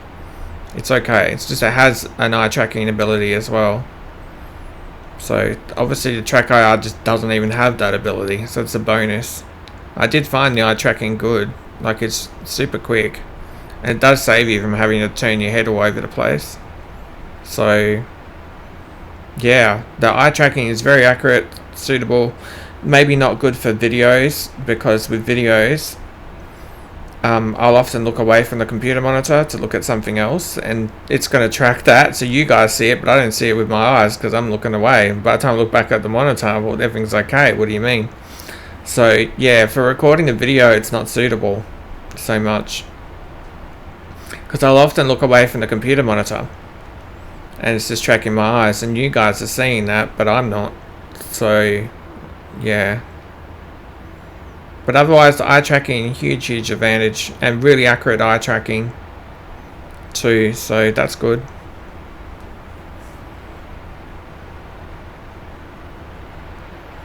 And then versus VR, well, you can use the Tobii, you know, quite a lot and not be tired or sick or anything. But yeah, I'm sitting over an arm's length away from the Tobii eye tracker, so just over an arm's length away. If you are within arm's length, you're probably closer to it than me. The table I have is only like an 80 centimeter one, I believe. So the monitor's sitting on one side of it, and then you've got all that space in front of you. I've got space for 3 keyboards. So that's the other way of saying it. There's the monitor, the Tobii right below it, and then I've got 3 keyboards in front of me, then a little bit of space, and then the chair, and then, you know what I mean? So I'm over 3 keyboards away from the monitor. If you don't have 3 keyboards in front of your monitor, then yep, you're also closer than me. The other thing I haven't talked about, this Wing joystick that I bought. It's superb. I did have the HOTAS Warthog with the ball, but it's not on springs, and that ball, when you're trying to do air-to-air refueling and stuff, I mean, I can use it, it's fine, but just having springs and being able to fly the plane around with springs is so much better than the HOTAS Warthog when it comes to doing those sorts of tasks. So yeah, it's a different experience. HOTAS Warthog will get you by. You can 100% just use that and never upgrade if you want. But once you get a wing and use the springs, and they're not the only brand that do this, you can try some other brands for sure. What I am still using is the HOTAS Warthog Thrustmaster throttle. Like, the throttle is what I'm using. No problems with the throttle. The throttle's fine. So the throttle's fine. All I did is just upgrade the joystick. It's not the top part of it that's the problem. It's just the bottom part with the base, really, on the HOTAS Warthog. So if you could, yeah, put it onto a spring-based base rather than a ball-based base, it's better. But the wing one's fine. But there's other options. I haven't tried all the other options. It would be really cool to try other options, but I haven't got any other options. I just got the wing. So that's all I can talk about there. But yeah, if you're thinking about it, check out Wing. They have some really good joysticks. They're 100% overkill for this game. Very much overkill, but good. So it's quite an investment. So they're quite expensive. You could buy 10 computer games and still have money left over for the cost of a joystick. So that's what you're looking at. It's quite expensive. So just watching our fuel here. So we can get rid of that center tank now, I do believe. 826, yeah. She's empty. And if there's a way of getting fuel out of it, guys, I don't know how. I'm just curious, if I go and put it onto outboard, I think it will do nothing. No lights. And it'll keep drawing. Yep. There's no tank. And then put it to center. We get the light. And just no response. So it's empty. So what we can do is we can set up these two, put it on center, and then all we have to hit is jettison, because we've already got it on stores. So you also know you've got a center tank still because of the CL tank TK light. Not impacting anything for me, but if you had the sparrows on, A couple of the Sparrows can't fire with the center tank, but other than that, not much to know.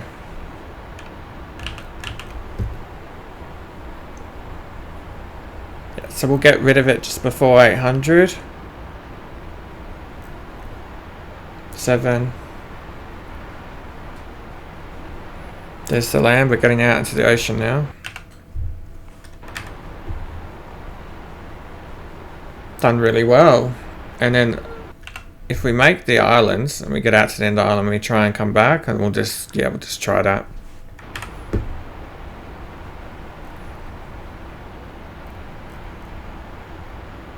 $800.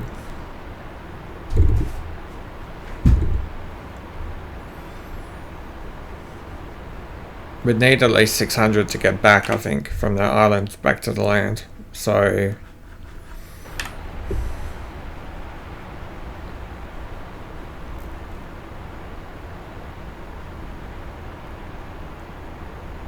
and from what I understand, it won't quite use all the fuel. It'll leave 10. So you'll have 1 0 left of fuel, which it won't access, but it'll go all the way down to 10. I understand. And you'll get all the fuel lights come on. It'll just try and draw fuel from anywhere when it gets into the emergency stuff. Of course, there's no tanks, so it won't matter. Is this back to center? So very important that I put it back to center, otherwise it won't use the wing fuel. So center to off. There we go. So let's go jettison our center one.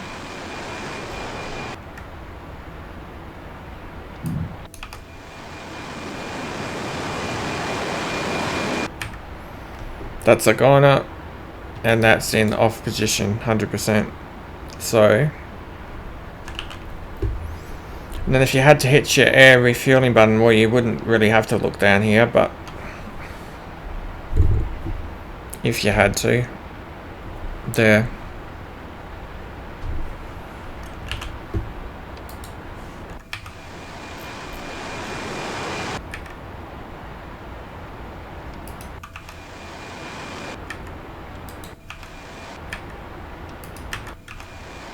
Shuts very quickly.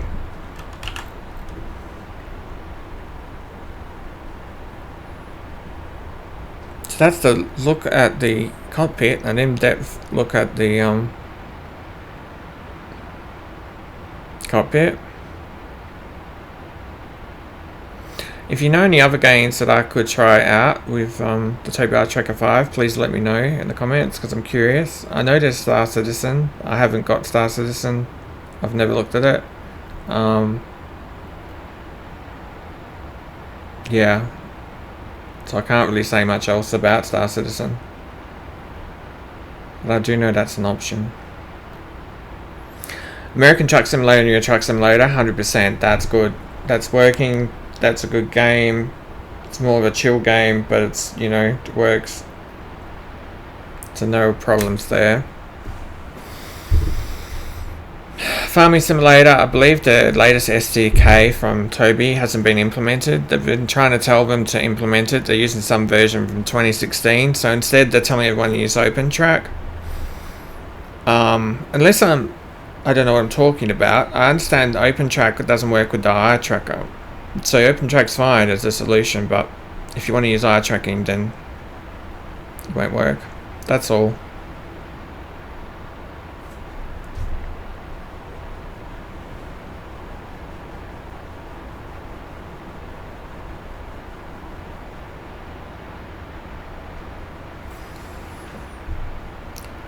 I had the sound set as here in cockpit on this flight, and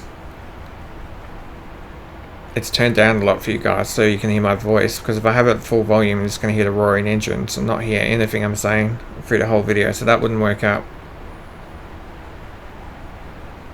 But yeah, it would normally be a little bit louder. I'm hearing it in real life much louder than you at the moment. I'm just hearing the drone of the engine the whole time.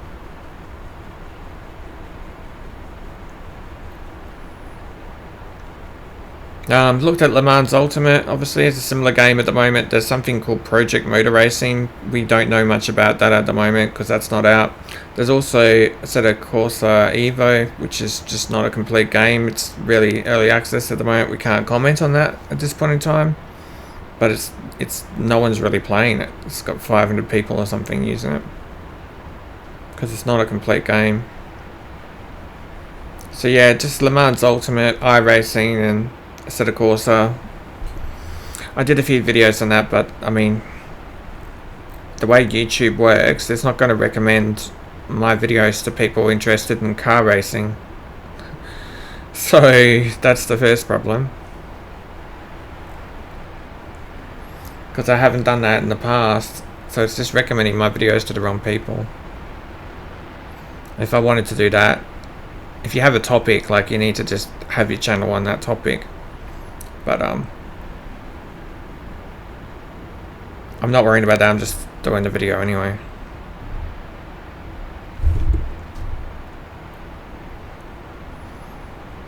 Whoever gets to see it, if you want to subscribe, cool. If you don't want to subscribe, that's okay. These videos essentially are for myself first, because I can then go back to my own videos and just see where I'm at or how I progressed. If I've done something wrong and you leave a comment, I'll learn. And then I can go and watch my own videos to work out how I did something, which is kind of useful, because especially when I don't do modules all the time, it's still interesting just to go back and look at, oh okay, that's what I did, or I was playing that at that time, oh okay. So yeah, it's just an interesting record. It certainly has a lot of use for me, and then if it's useful to you, great, that's a bonus. But I do see it more like YouTube, like it's not a tutorial.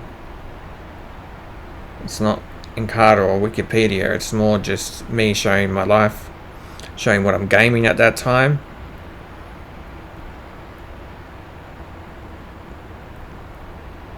I'm just showing my gameplay. So yeah, that's what we're doing. We're just showing my gameplay. If it's useful to you, cool. If it's absolutely not useful to you, that's cool, because there's heaps of videos out there. Just watch another one. But we do expect people not to necessarily watch the whole video. You can just hit the slider at the bottom, quickly jump to the parts, get the gist of the video and move on. We are expecting people to do that.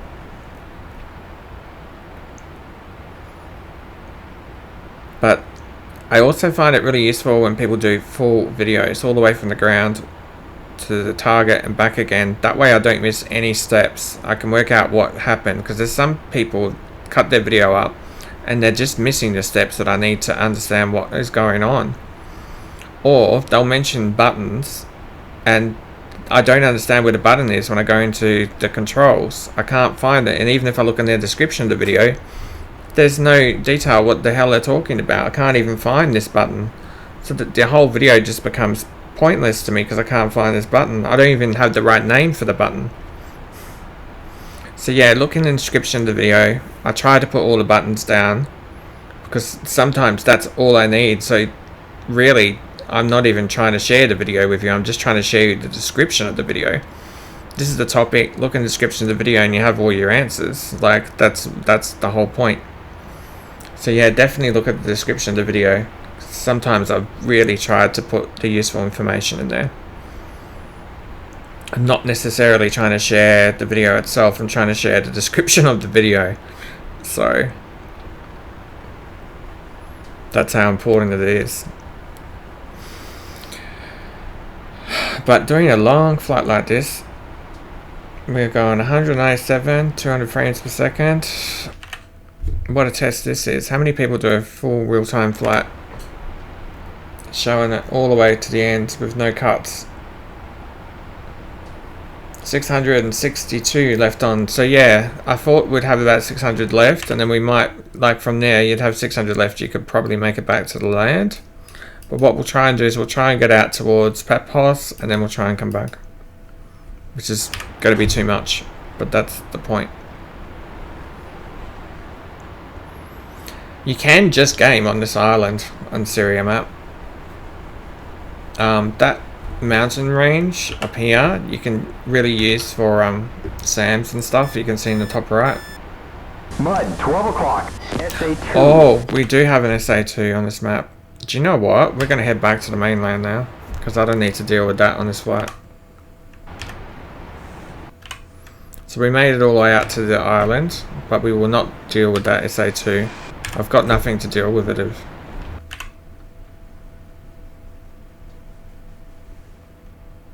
So yeah, we'll stay away from that.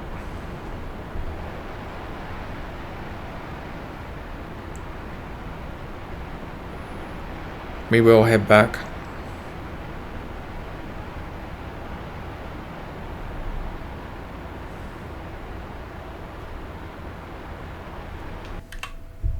That's cool. And then just enable that stuff.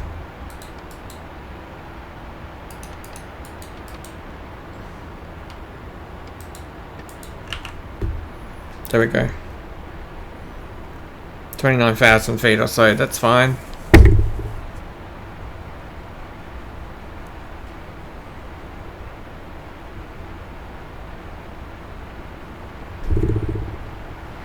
We're above most of the clouds. So we got out to there from Mount David to way up to the north, out to the islands, and then back to the lands, and then we'll just head south. Just fly in. I don't want to deal with that SA2 at the moment. I've got to fly really low to the ground, and yeah, it's just not a good idea. I got a previous video where I took out the SA2 and the SA3 with this plane. So yeah, we can do it. You just have to use the right details on the missile for the target that you're going after. And again, I put all that information in the description of the video, so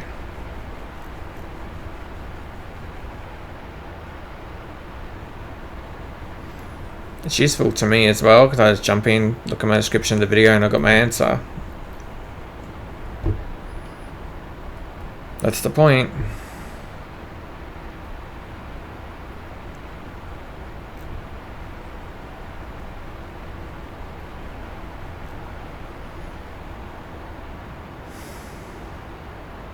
I feel like it's got better as we've played, like it has been less jittery and stuff. The more I played and stopped swapping between views and stuff like that. Look at the plastic, the way it sort of glistens in the light. That's kind of very realistic. Just amazing. Reflections on the plastic.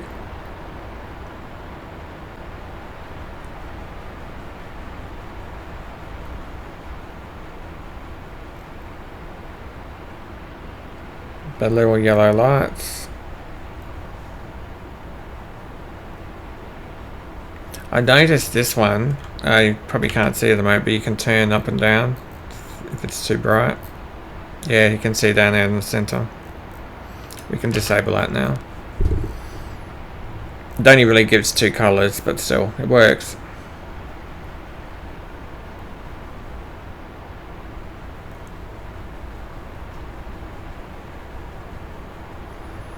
Yeah,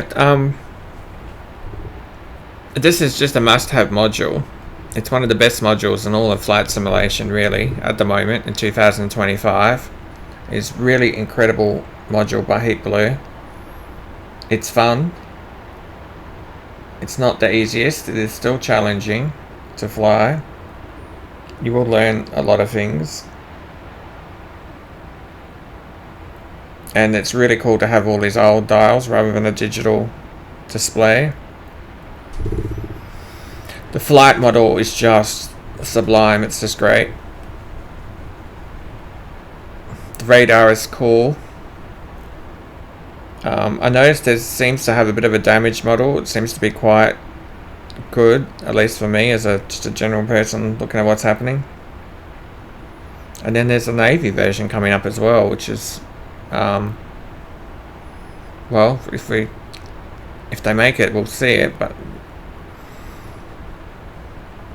I think it'll be quite challenging to put on an aircraft carrier. Has it fixed wings or something like that. They talk about locked wings and soft wings and so forth, but these have little slats on them, so you can put the flaps up and then you can put the flap slats in as well. Anti-skid is on. So the only real thing is after you take off, or you get to the runway, before you take off, you would turn off the external lights. This is not a brake. I'm still not actually sure what this is doing. Apparently it only gives you like 10 pulls in emergency, so you can use it 10 times. So you pull it out and then you can brake 10 times. But how that works in game, I'm sort of unsure. And then there was something about mentioning parking brake. Hold down the brakes, pull the brake button and then let go, and then there's a parking brake. I was able to do that with the World War II planes. I'm not sure how that's working with this yet. But if you're full idle and the ground is flat, it doesn't move, so that's fine. As long as it doesn't move on full idle. The cartridges is a good thing for sure, because I don't know that you want to do the air source method all the time.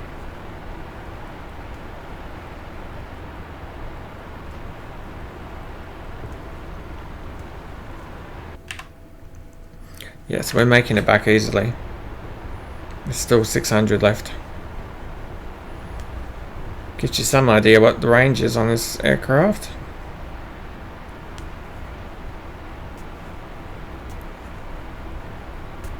We're not carrying any munitions, of course, so we wouldn't be able to travel as far with the different loadout, of course. That would have an impact. The weight.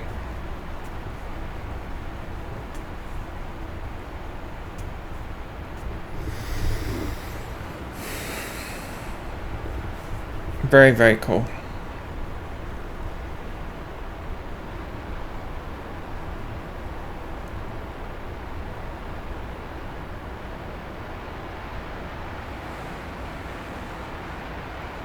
It's so easy to do that. Look up.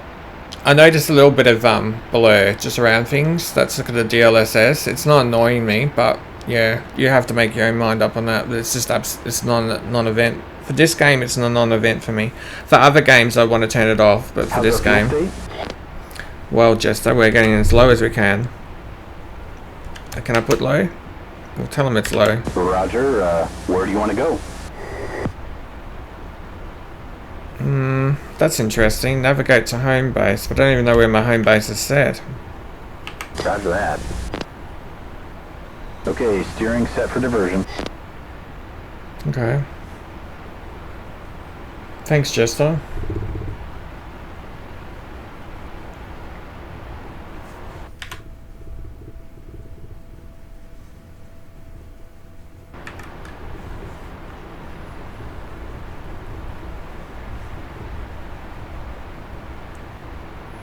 Yeah, the air-to-air weapons thing where you use the side button to change between heat, radar and gun, that's really cool. Noseable steering button, the cage and cage uncaged button, just a context button, the air refueling button. That's the main little things with this plane. Then of course you got the WSO and the look around buttons to control this stuff, left and right. And then the ones to do some of the weapons were not this button. You had to use the WSO alternative buttons, which I showed in those videos. I'm not sure what other weapons I really need to test at the moment, because I have tested them all now and used them all. So I haven't made videos on them all, but I have tested them all.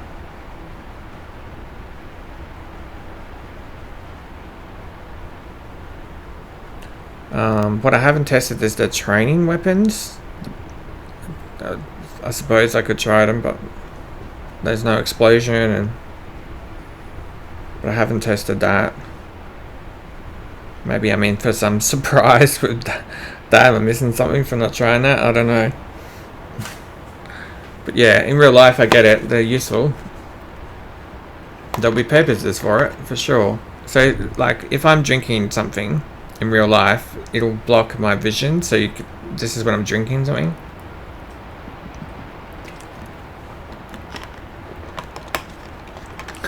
And that's what the Tobii eye tracker is doing. So ideally, you would, before you took a drink, you would center your view, lock your view, and then you go and have a drink. And then, you know, it's not disturbing anyone.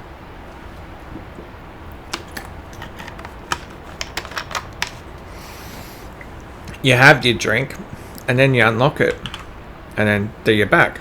Cool. So what are my favorite games? Well, look, I looked at that Grey Zone Warfare at the moment, and that's really, really cool. It's an incomplete game, but the little bit I've played of it I really like. I think it's one of the best first-person shooters ever, but it's an incomplete game, and I don't know what direction they're trying to go with it. So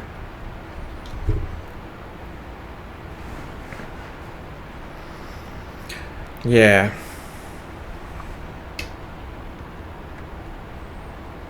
Until we see the full complete game, I can't recommend it to anyone. But it's really fun. I like a lot of aspects to it.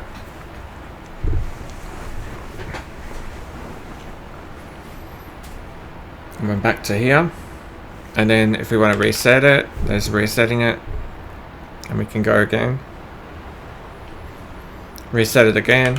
There we go. Try and center it, that. So one is resetting the Tobii, another is resetting the view of the game.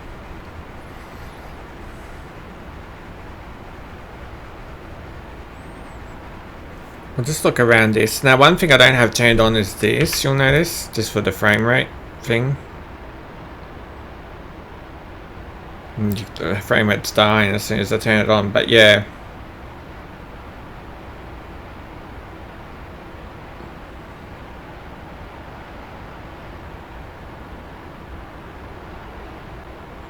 That's just something I don't have turned on. Very cool though. I probably find it more distracting. Like if you're trying to get into a dogfight and all you're looking at is myself. I don't need to know that. Basically, if I want to look back there, I'll look back there. You know, I'm unlikely to use this mirror in game at least. It's there. Like really? Nah, I'm not likely to do that. 240 frames per second. What are we playing here? Alright, so let's go turn ourselves right. We are trying to run out of fuel. That's the objective here. So the whole... You'll get your answer to how long you can fly just almost by looking at the video. And how long is the video? Okay.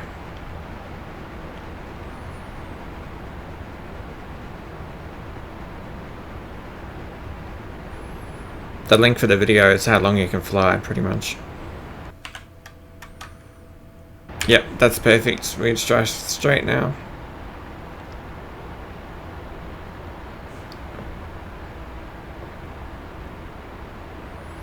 Yeah, handle's so good. And you really appreciate it after you've used other planes. And then come to this.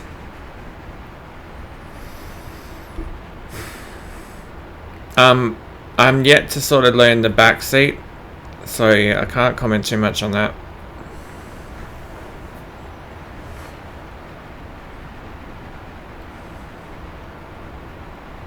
I know how to do a few things that are essential in the back seat, like resetting the alignment and stuff like that, but yeah, there's more to learn.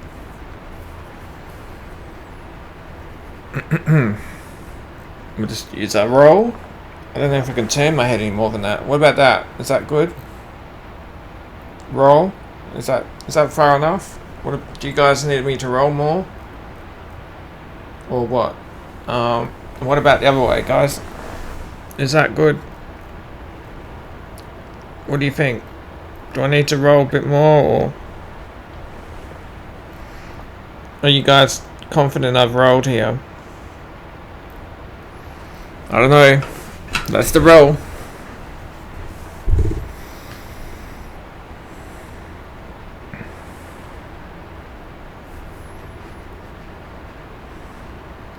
Yeah, I don't normally use roll, but I mean, you can do that with it if you want.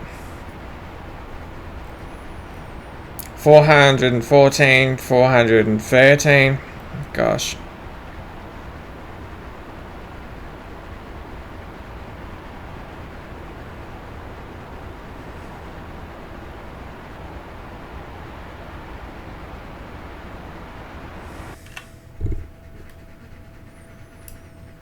So we've gone all the way from there, all the way up to there, back to the islands, inlands, and then we're coming all the way back to Mount David on the one tank. Okay then.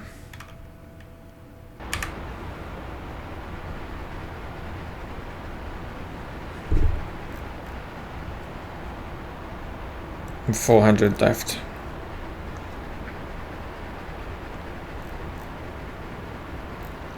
They're about 7,000, 8,000 at worst. So we're way high enough. Let's just pop ourselves over to 30,000 again. Yep.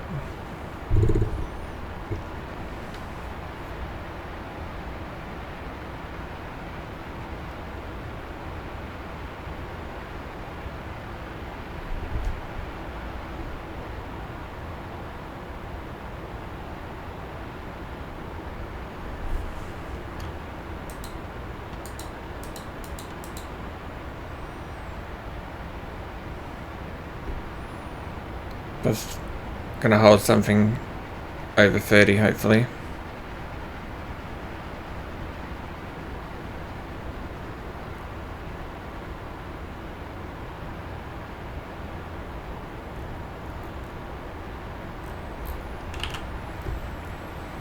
Also, if your mouse wheel's not working, you might have to hit Alt C. That's to click on stuff. That's not to click on stuff, of course.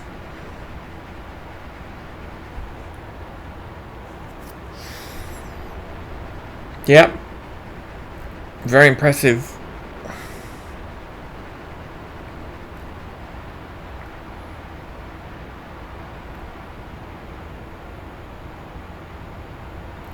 "21 to the right and south to the left," but then you got 21 to the right and south to the right. That's how that works.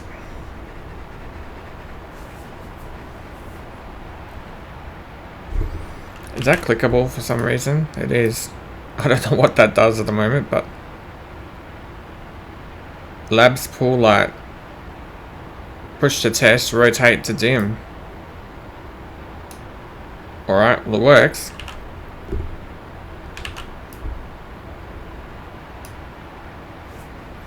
Yeah, it's really good. It's just good to experience this aircraft. They've put so much time and detail and effort into it. I mean, how can you not experience it? If you like computers and you like seeing cool software, then this is certainly up there with just the whole cool software category.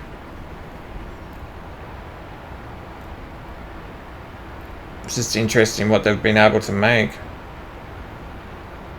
What is possible? That's what it's answering.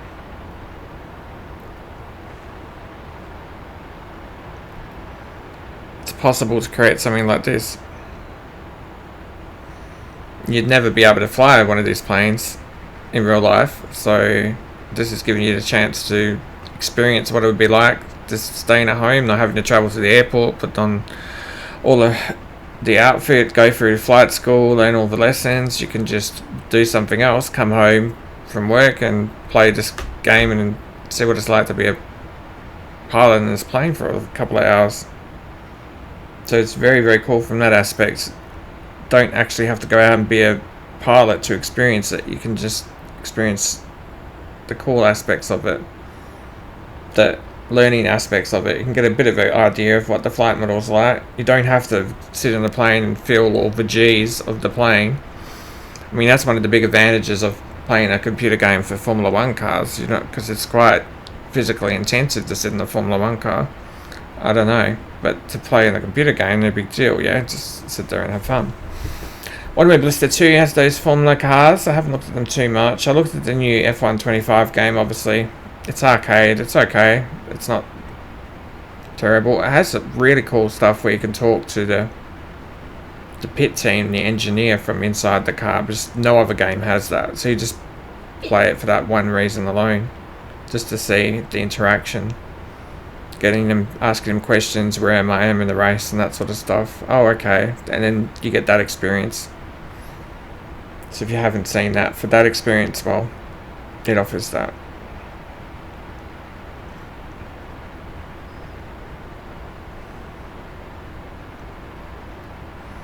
There is a game, Company Heroes 3, that I like, but Company Heroes 2 was overall just a better game. They didn't really resolve anything with Company Heroes 3, sadly. They didn't take all of the feedback from the community, but the concept of the game's good.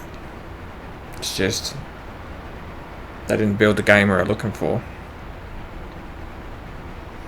And June was like that too. Like the whole community just wanted a updated RTS, and they created something that wasn't an updated RTS. They created something they wanted to make, but we weren't asking for. It would have been so easy just to update June with new graphics and then same gameplay, but nope, they didn't do that. So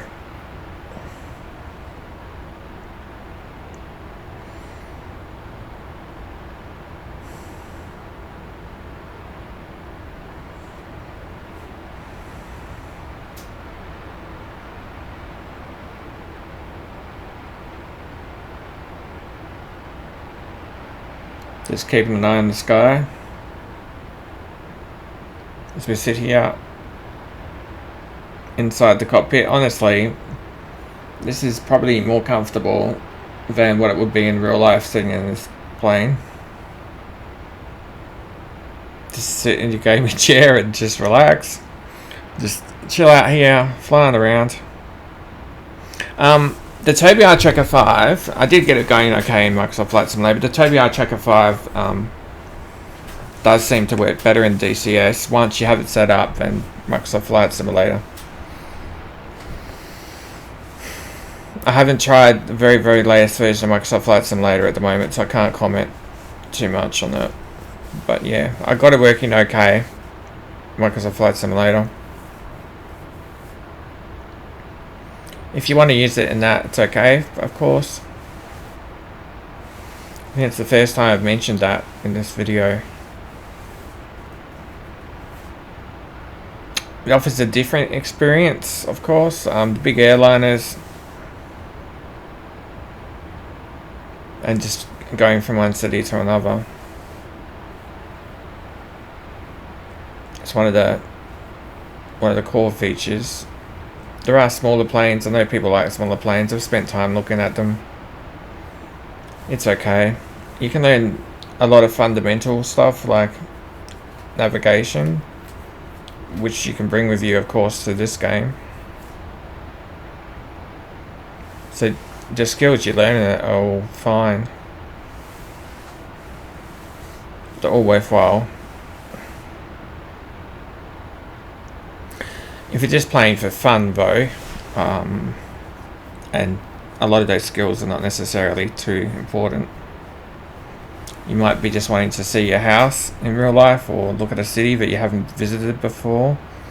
Or even if you have visited a place before, to see it from a plane's view, which you may not have been able to do when you're walking around the ground, gives you a way better concept of where it is in relation to everything else around the world. Because yeah, just traveling to a place and then looking around on the ground doesn't give you the same concept as from a plane. But without having to get a flight and fly around that location, you can just jump in Microsoft Flight Simulator and get that experience. So that's a really worthwhile experience to get. Really adds an extra dimension to visiting a place. to play it in Microsoft Flight Simulator and fly over it and go, oh, okay, there it is. That's where everything is in relation to it. That's how far away the hills are. Yeah, so absolutely has its place. Would be cool if they had weapons available in the game though, with the full world. And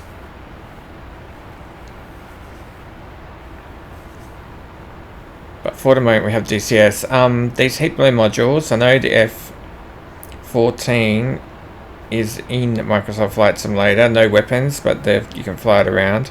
And I believe this module, the Phantom, has been announced to come for a version in Microsoft Flight Simulator. So that is quite cool.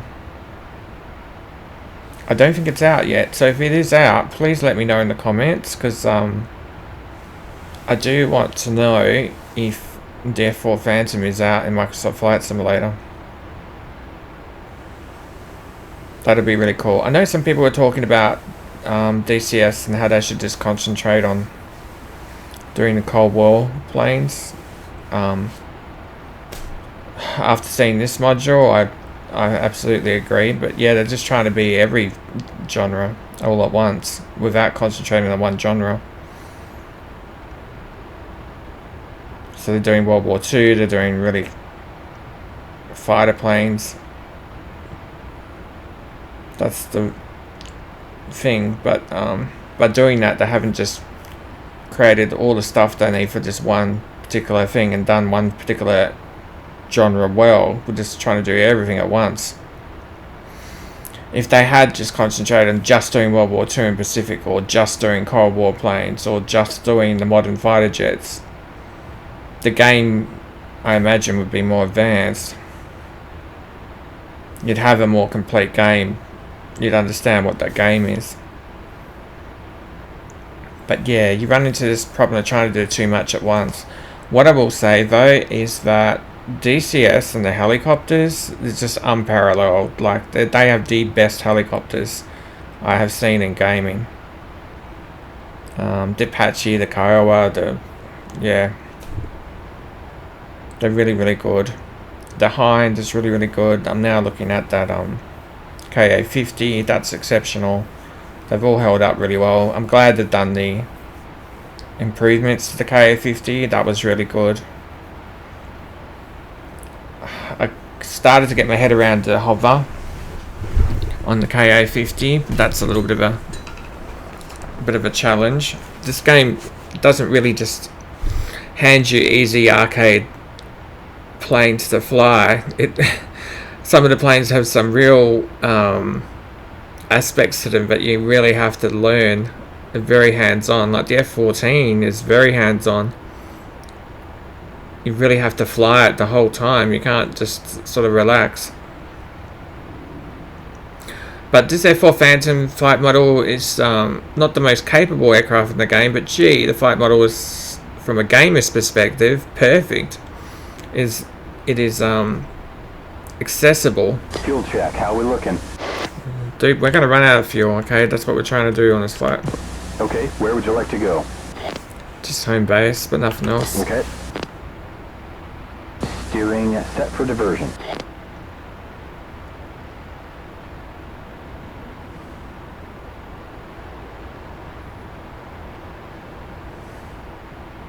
We haven't talked to Jester too much on this flight. We might have to turn him off, but we'll just see what he says as we run out of fuel all the way. There's no reason to turn him off. We will have to jump out at some point. Oh, look at that. We've gone past there and we're all the way at the bottom now. So you can go from way up to the top of the map, all the way to the bottom of the map, plus go all the way out to the island on the one tank of fuel.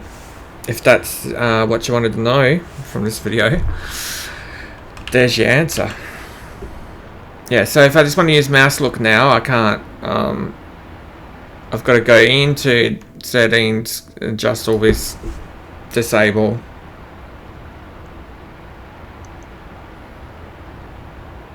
Just need a hotkey to hit that disable button that's sitting there in the options, but we can't hit.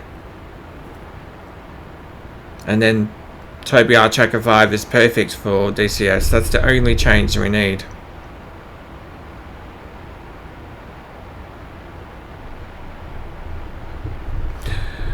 Should you buy the F14 or the F4? You're just buying the plane that you're interested in. But I mean, if you want to do carrier, at the moment this has got a hook, but that's not designed for it.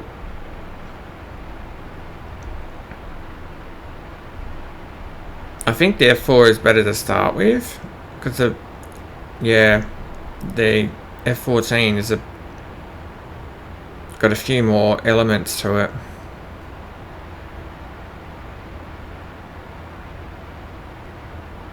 Mostly the back seat and so forth. But yeah, if you're interested in something, then you're going to learn it, aren't you? If you're not interested, well, and you don't necessarily have to be interested in the F4 to give it a try, because it's so well modeled. You just go, oh, I'm not interested in that. You get this aircraft and you're like, I'm really glad I played that. That was amazing. I would never picked it up, but now I tried it, I'm like, yeah, I should have picked it up because it's so good. And that's kind of what the F4 is like for some people. If you're already new, you wanted the F4, well, you're locked in. Okay, that's done. But for the people who are not interested, I think it's worth giving it a go.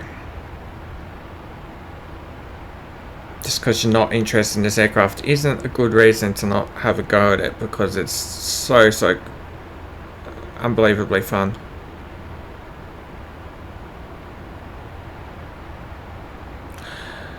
Who could have imagined we'd have something like this? I mean, we went from Tomcat, a game on like Atari 1983 or something, I don't know, but you know, Atari 2600, and we had Tomcat on there and we had little buttons going around. We've moved from that to a game like this today, where you've got a whole looking realistic cockpit with buttons that we can click to interact with. We've got head trackers, we've got joysticks, we've got throttles. We've done a huge amount of work here. This is more than 2 lines of code. Yeah, a lot of man hours, physical people working on it. A lot of modeling. The modeling team has done just a fantastic job. I know everyone still talks about wanting clean cockpits or dirty cockpits or whatever, but this one is, for me, very tastefully done. I mean, the buttons and you can see that they're slightly worn on the edges, you know, like it looks realistic. That's what we're going for. It's slightly worn. It's just really tastefully done. Very it's very much just like walking into an art gallery, and then you're sitting down in the art gallery and you're just looking around. This is the artwork basically the whole time while you're playing the game. You're looking at the artwork, and it's just some stunning modeling. This is better than some art galleries. Just to sit in this game, sit down and have a look at the detail that they've put into the aircraft. It really is better than some art galleries. The experience. A lot of gaming is got some fantastic art in it, and you're really missing out if you're not doing any gaming at all. You're not seeing all that artwork. A game I don't talk about too much ever is the Division 2 and the Division, the first one. But throughout that game, there's a lot of really good level design. So it has some of the best level design ever. It's not the game, again, that I'm looking for someone to make, because there's no prone mode. You have to, the movement is not exactly what I'm looking for out of a game like that. But if I just play through and look at the level design and what they've created, and look at some of the artwork on the walls that they've created, you'll see some just stunning locations, stunning artwork, all throughout that game. So the settings for it, the lighting, at times it can be good. It could have been better or whatever. But the game is what it is. So there's a lot of secret areas sometimes you can find, and if you go through a couple of the secret areas, and some areas don't have any enemies, you can just run through it and just explore. And it's got some light puzzles to it. The puzzles in it are not too heavy. And there's the Halloween sort of area, or the theme park that you can run through. Some of that is some of the best experiences in gaming. So yeah, the Division 2 with the expansion packs, if you just look at the first 1 hour, 2 hours of the game and think that's the game, you really haven't seen all of the content in the game. You have missed out for sure. There's some amazing content as you get way deeper into the game. So we're down to almost 100. We're going to let it run out of fuel. So we just want to know how far I can travel. But I would like to know where I am at the moment. There we are. Way off the map. So that's how far we traveled, guys. Alright, we're going to spin it around.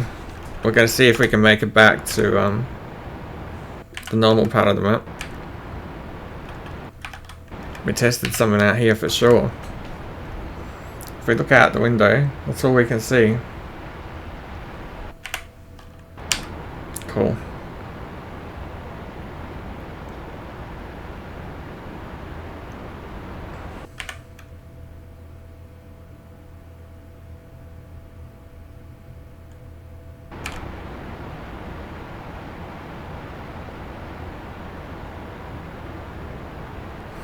So on the 1 tank of fuel, you can definitely travel a good part of the map.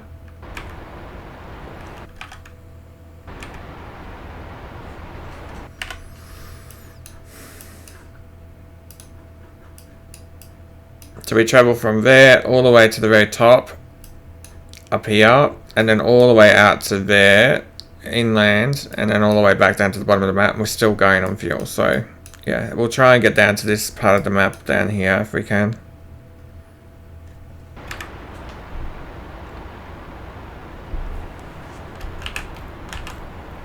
We've got that 96 left or whatever. I'll just bring that fuel flow down a little bit.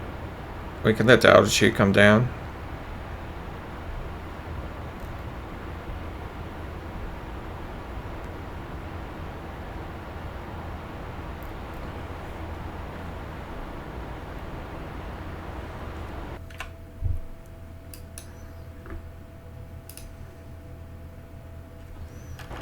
Yeah, we want to go dead north if we can.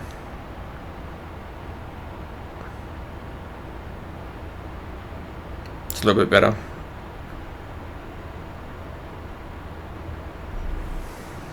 And we'll set this. We've got the lighting in this cockpit happening. So yeah, I hope you enjoyed the video. It's not the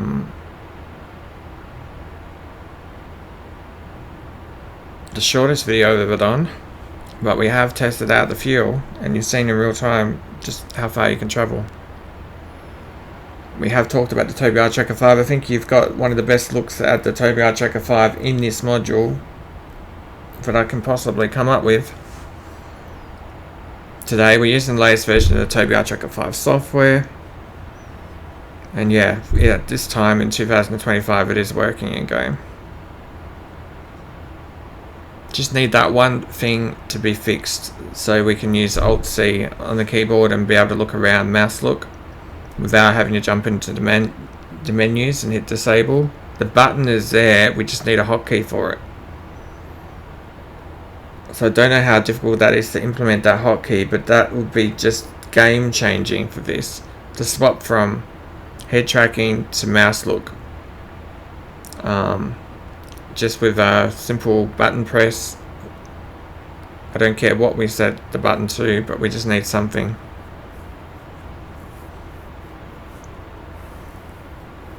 Can be an obscure button, but Alt and right bracket, that's fine as a suggestion. 71. Hopefully we make it back onto the map. Here we go, we're getting close now.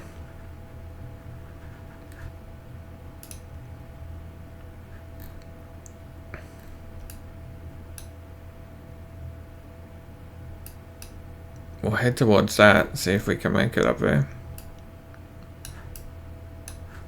But yeah, she's still going.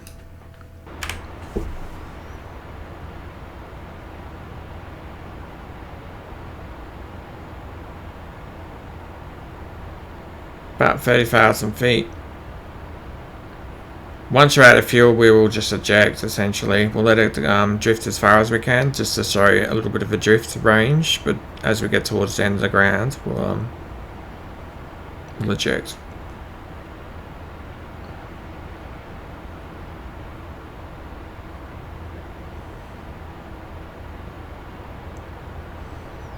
Then I can go out and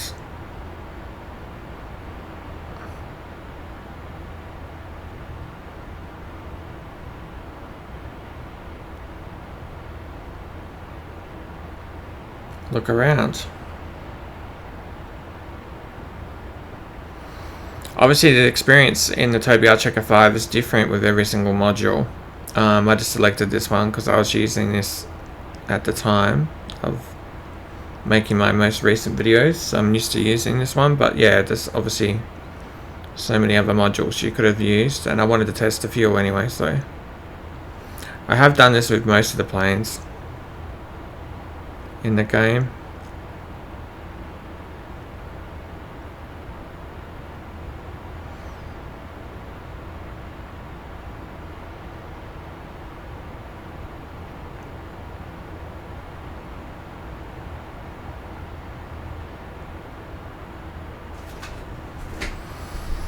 The Tobii Checker 5, so I haven't talked about that too much. Do I recommend it? Well, yes, I recommend the Tobii Checker 5. I think it's a really good solution for doing head and eye tracking without having to wear anything on your head for a variety of games, including DCS World, Digital Combat Simulator, including Euro Truck Simulator, and including American Truck Simulator. It is absolutely superb.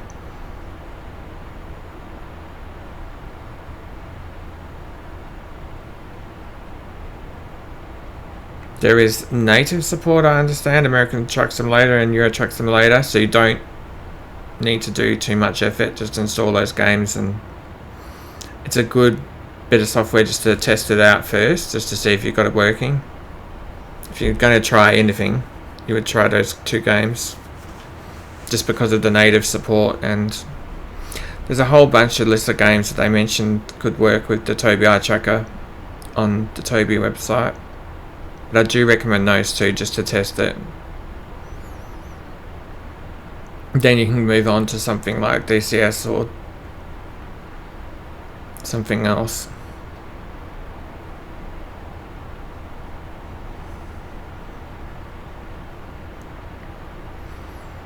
So yeah, once we run out of fuel, just at the end of this video, there'll be the settings, and I'll link that just in the description of the video. Got 33 left, both and all of center tanks are gone, the wing tanks are gone, we're just flying with no weapons. I think there's some pylons on it, but that's all.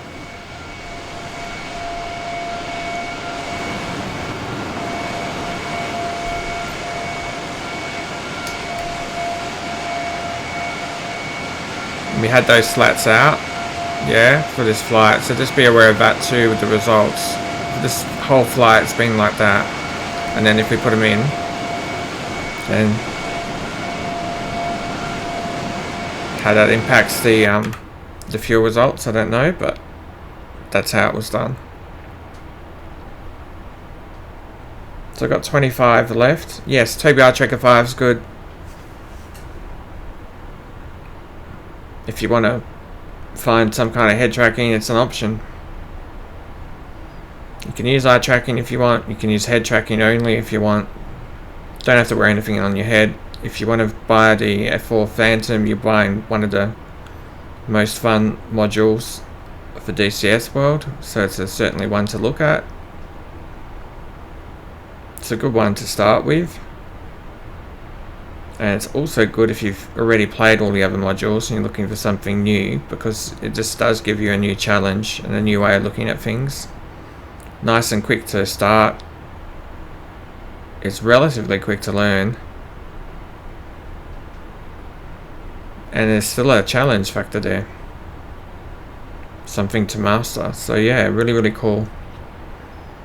Wonderfully modelled. Looks great. Just, yeah. It looks really, really great.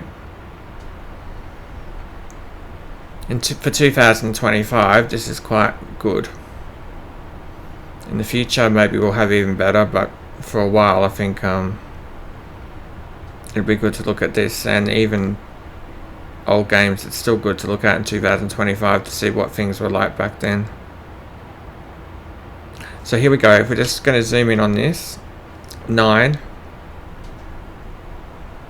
8. So I said it would run out of fuel before then, but it's actually got to 8 at the moment. 7. I don't know if the altitude has anything to do with that, but it's running out almost completely empty this time. 5. We have no lights on down there. Do you notice that? It's got to 5 and fuel flow's ended with no lights, and it's got problems. It's on normal and it's in off. Okay, and yeah, it's now gone into a spin. So we'll just control it with our controller. We're out of fuel.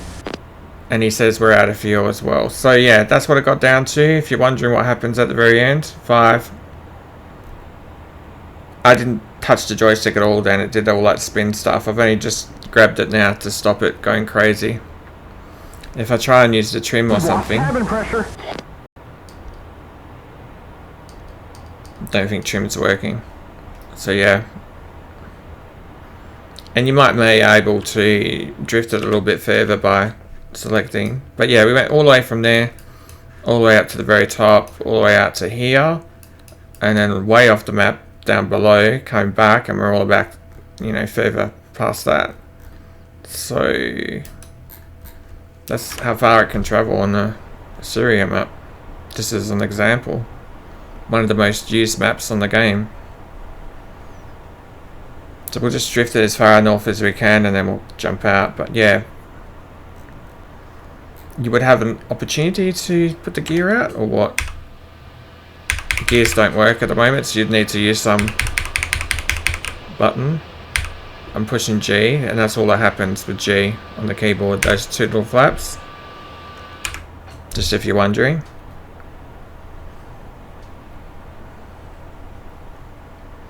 And there's a big city down there, so someone will see the plane and me jumping out. We'll try to put it over towards that green area so we don't crash into the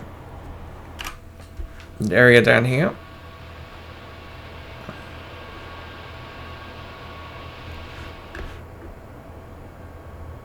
I'm not sure, but somewhere out there possibly is better. Yeah, it got down to 5. 10,000 feet left. It's getting very hard to control. We need enough altitude to be able to safely jump out, of course. So if we bring up the gesture menu, career contract, ejection selector, both. Roger. So hopefully he knows he can jump out. And you can't click the ejection. If you can, I don't know what I'm clicking. So I don't think you can click this at all. So I've got to use the keybind. So we'll probably do the ejection like that if we can, from an external view. So that's it. Thank you for watching, and I hope you enjoyed the video. That's where we got to.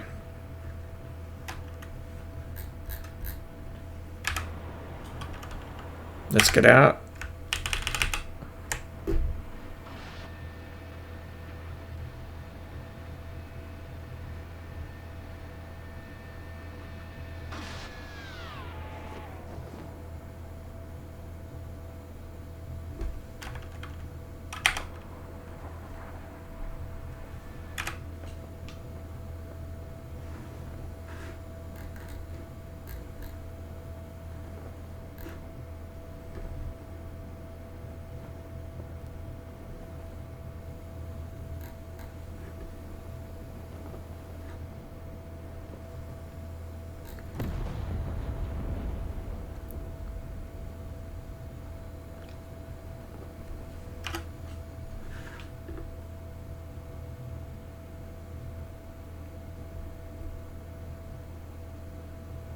Have a great day. Thank you for watching.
Hi, so this is just the settings for the Tobii Eye Tracker 5 that was used in the video.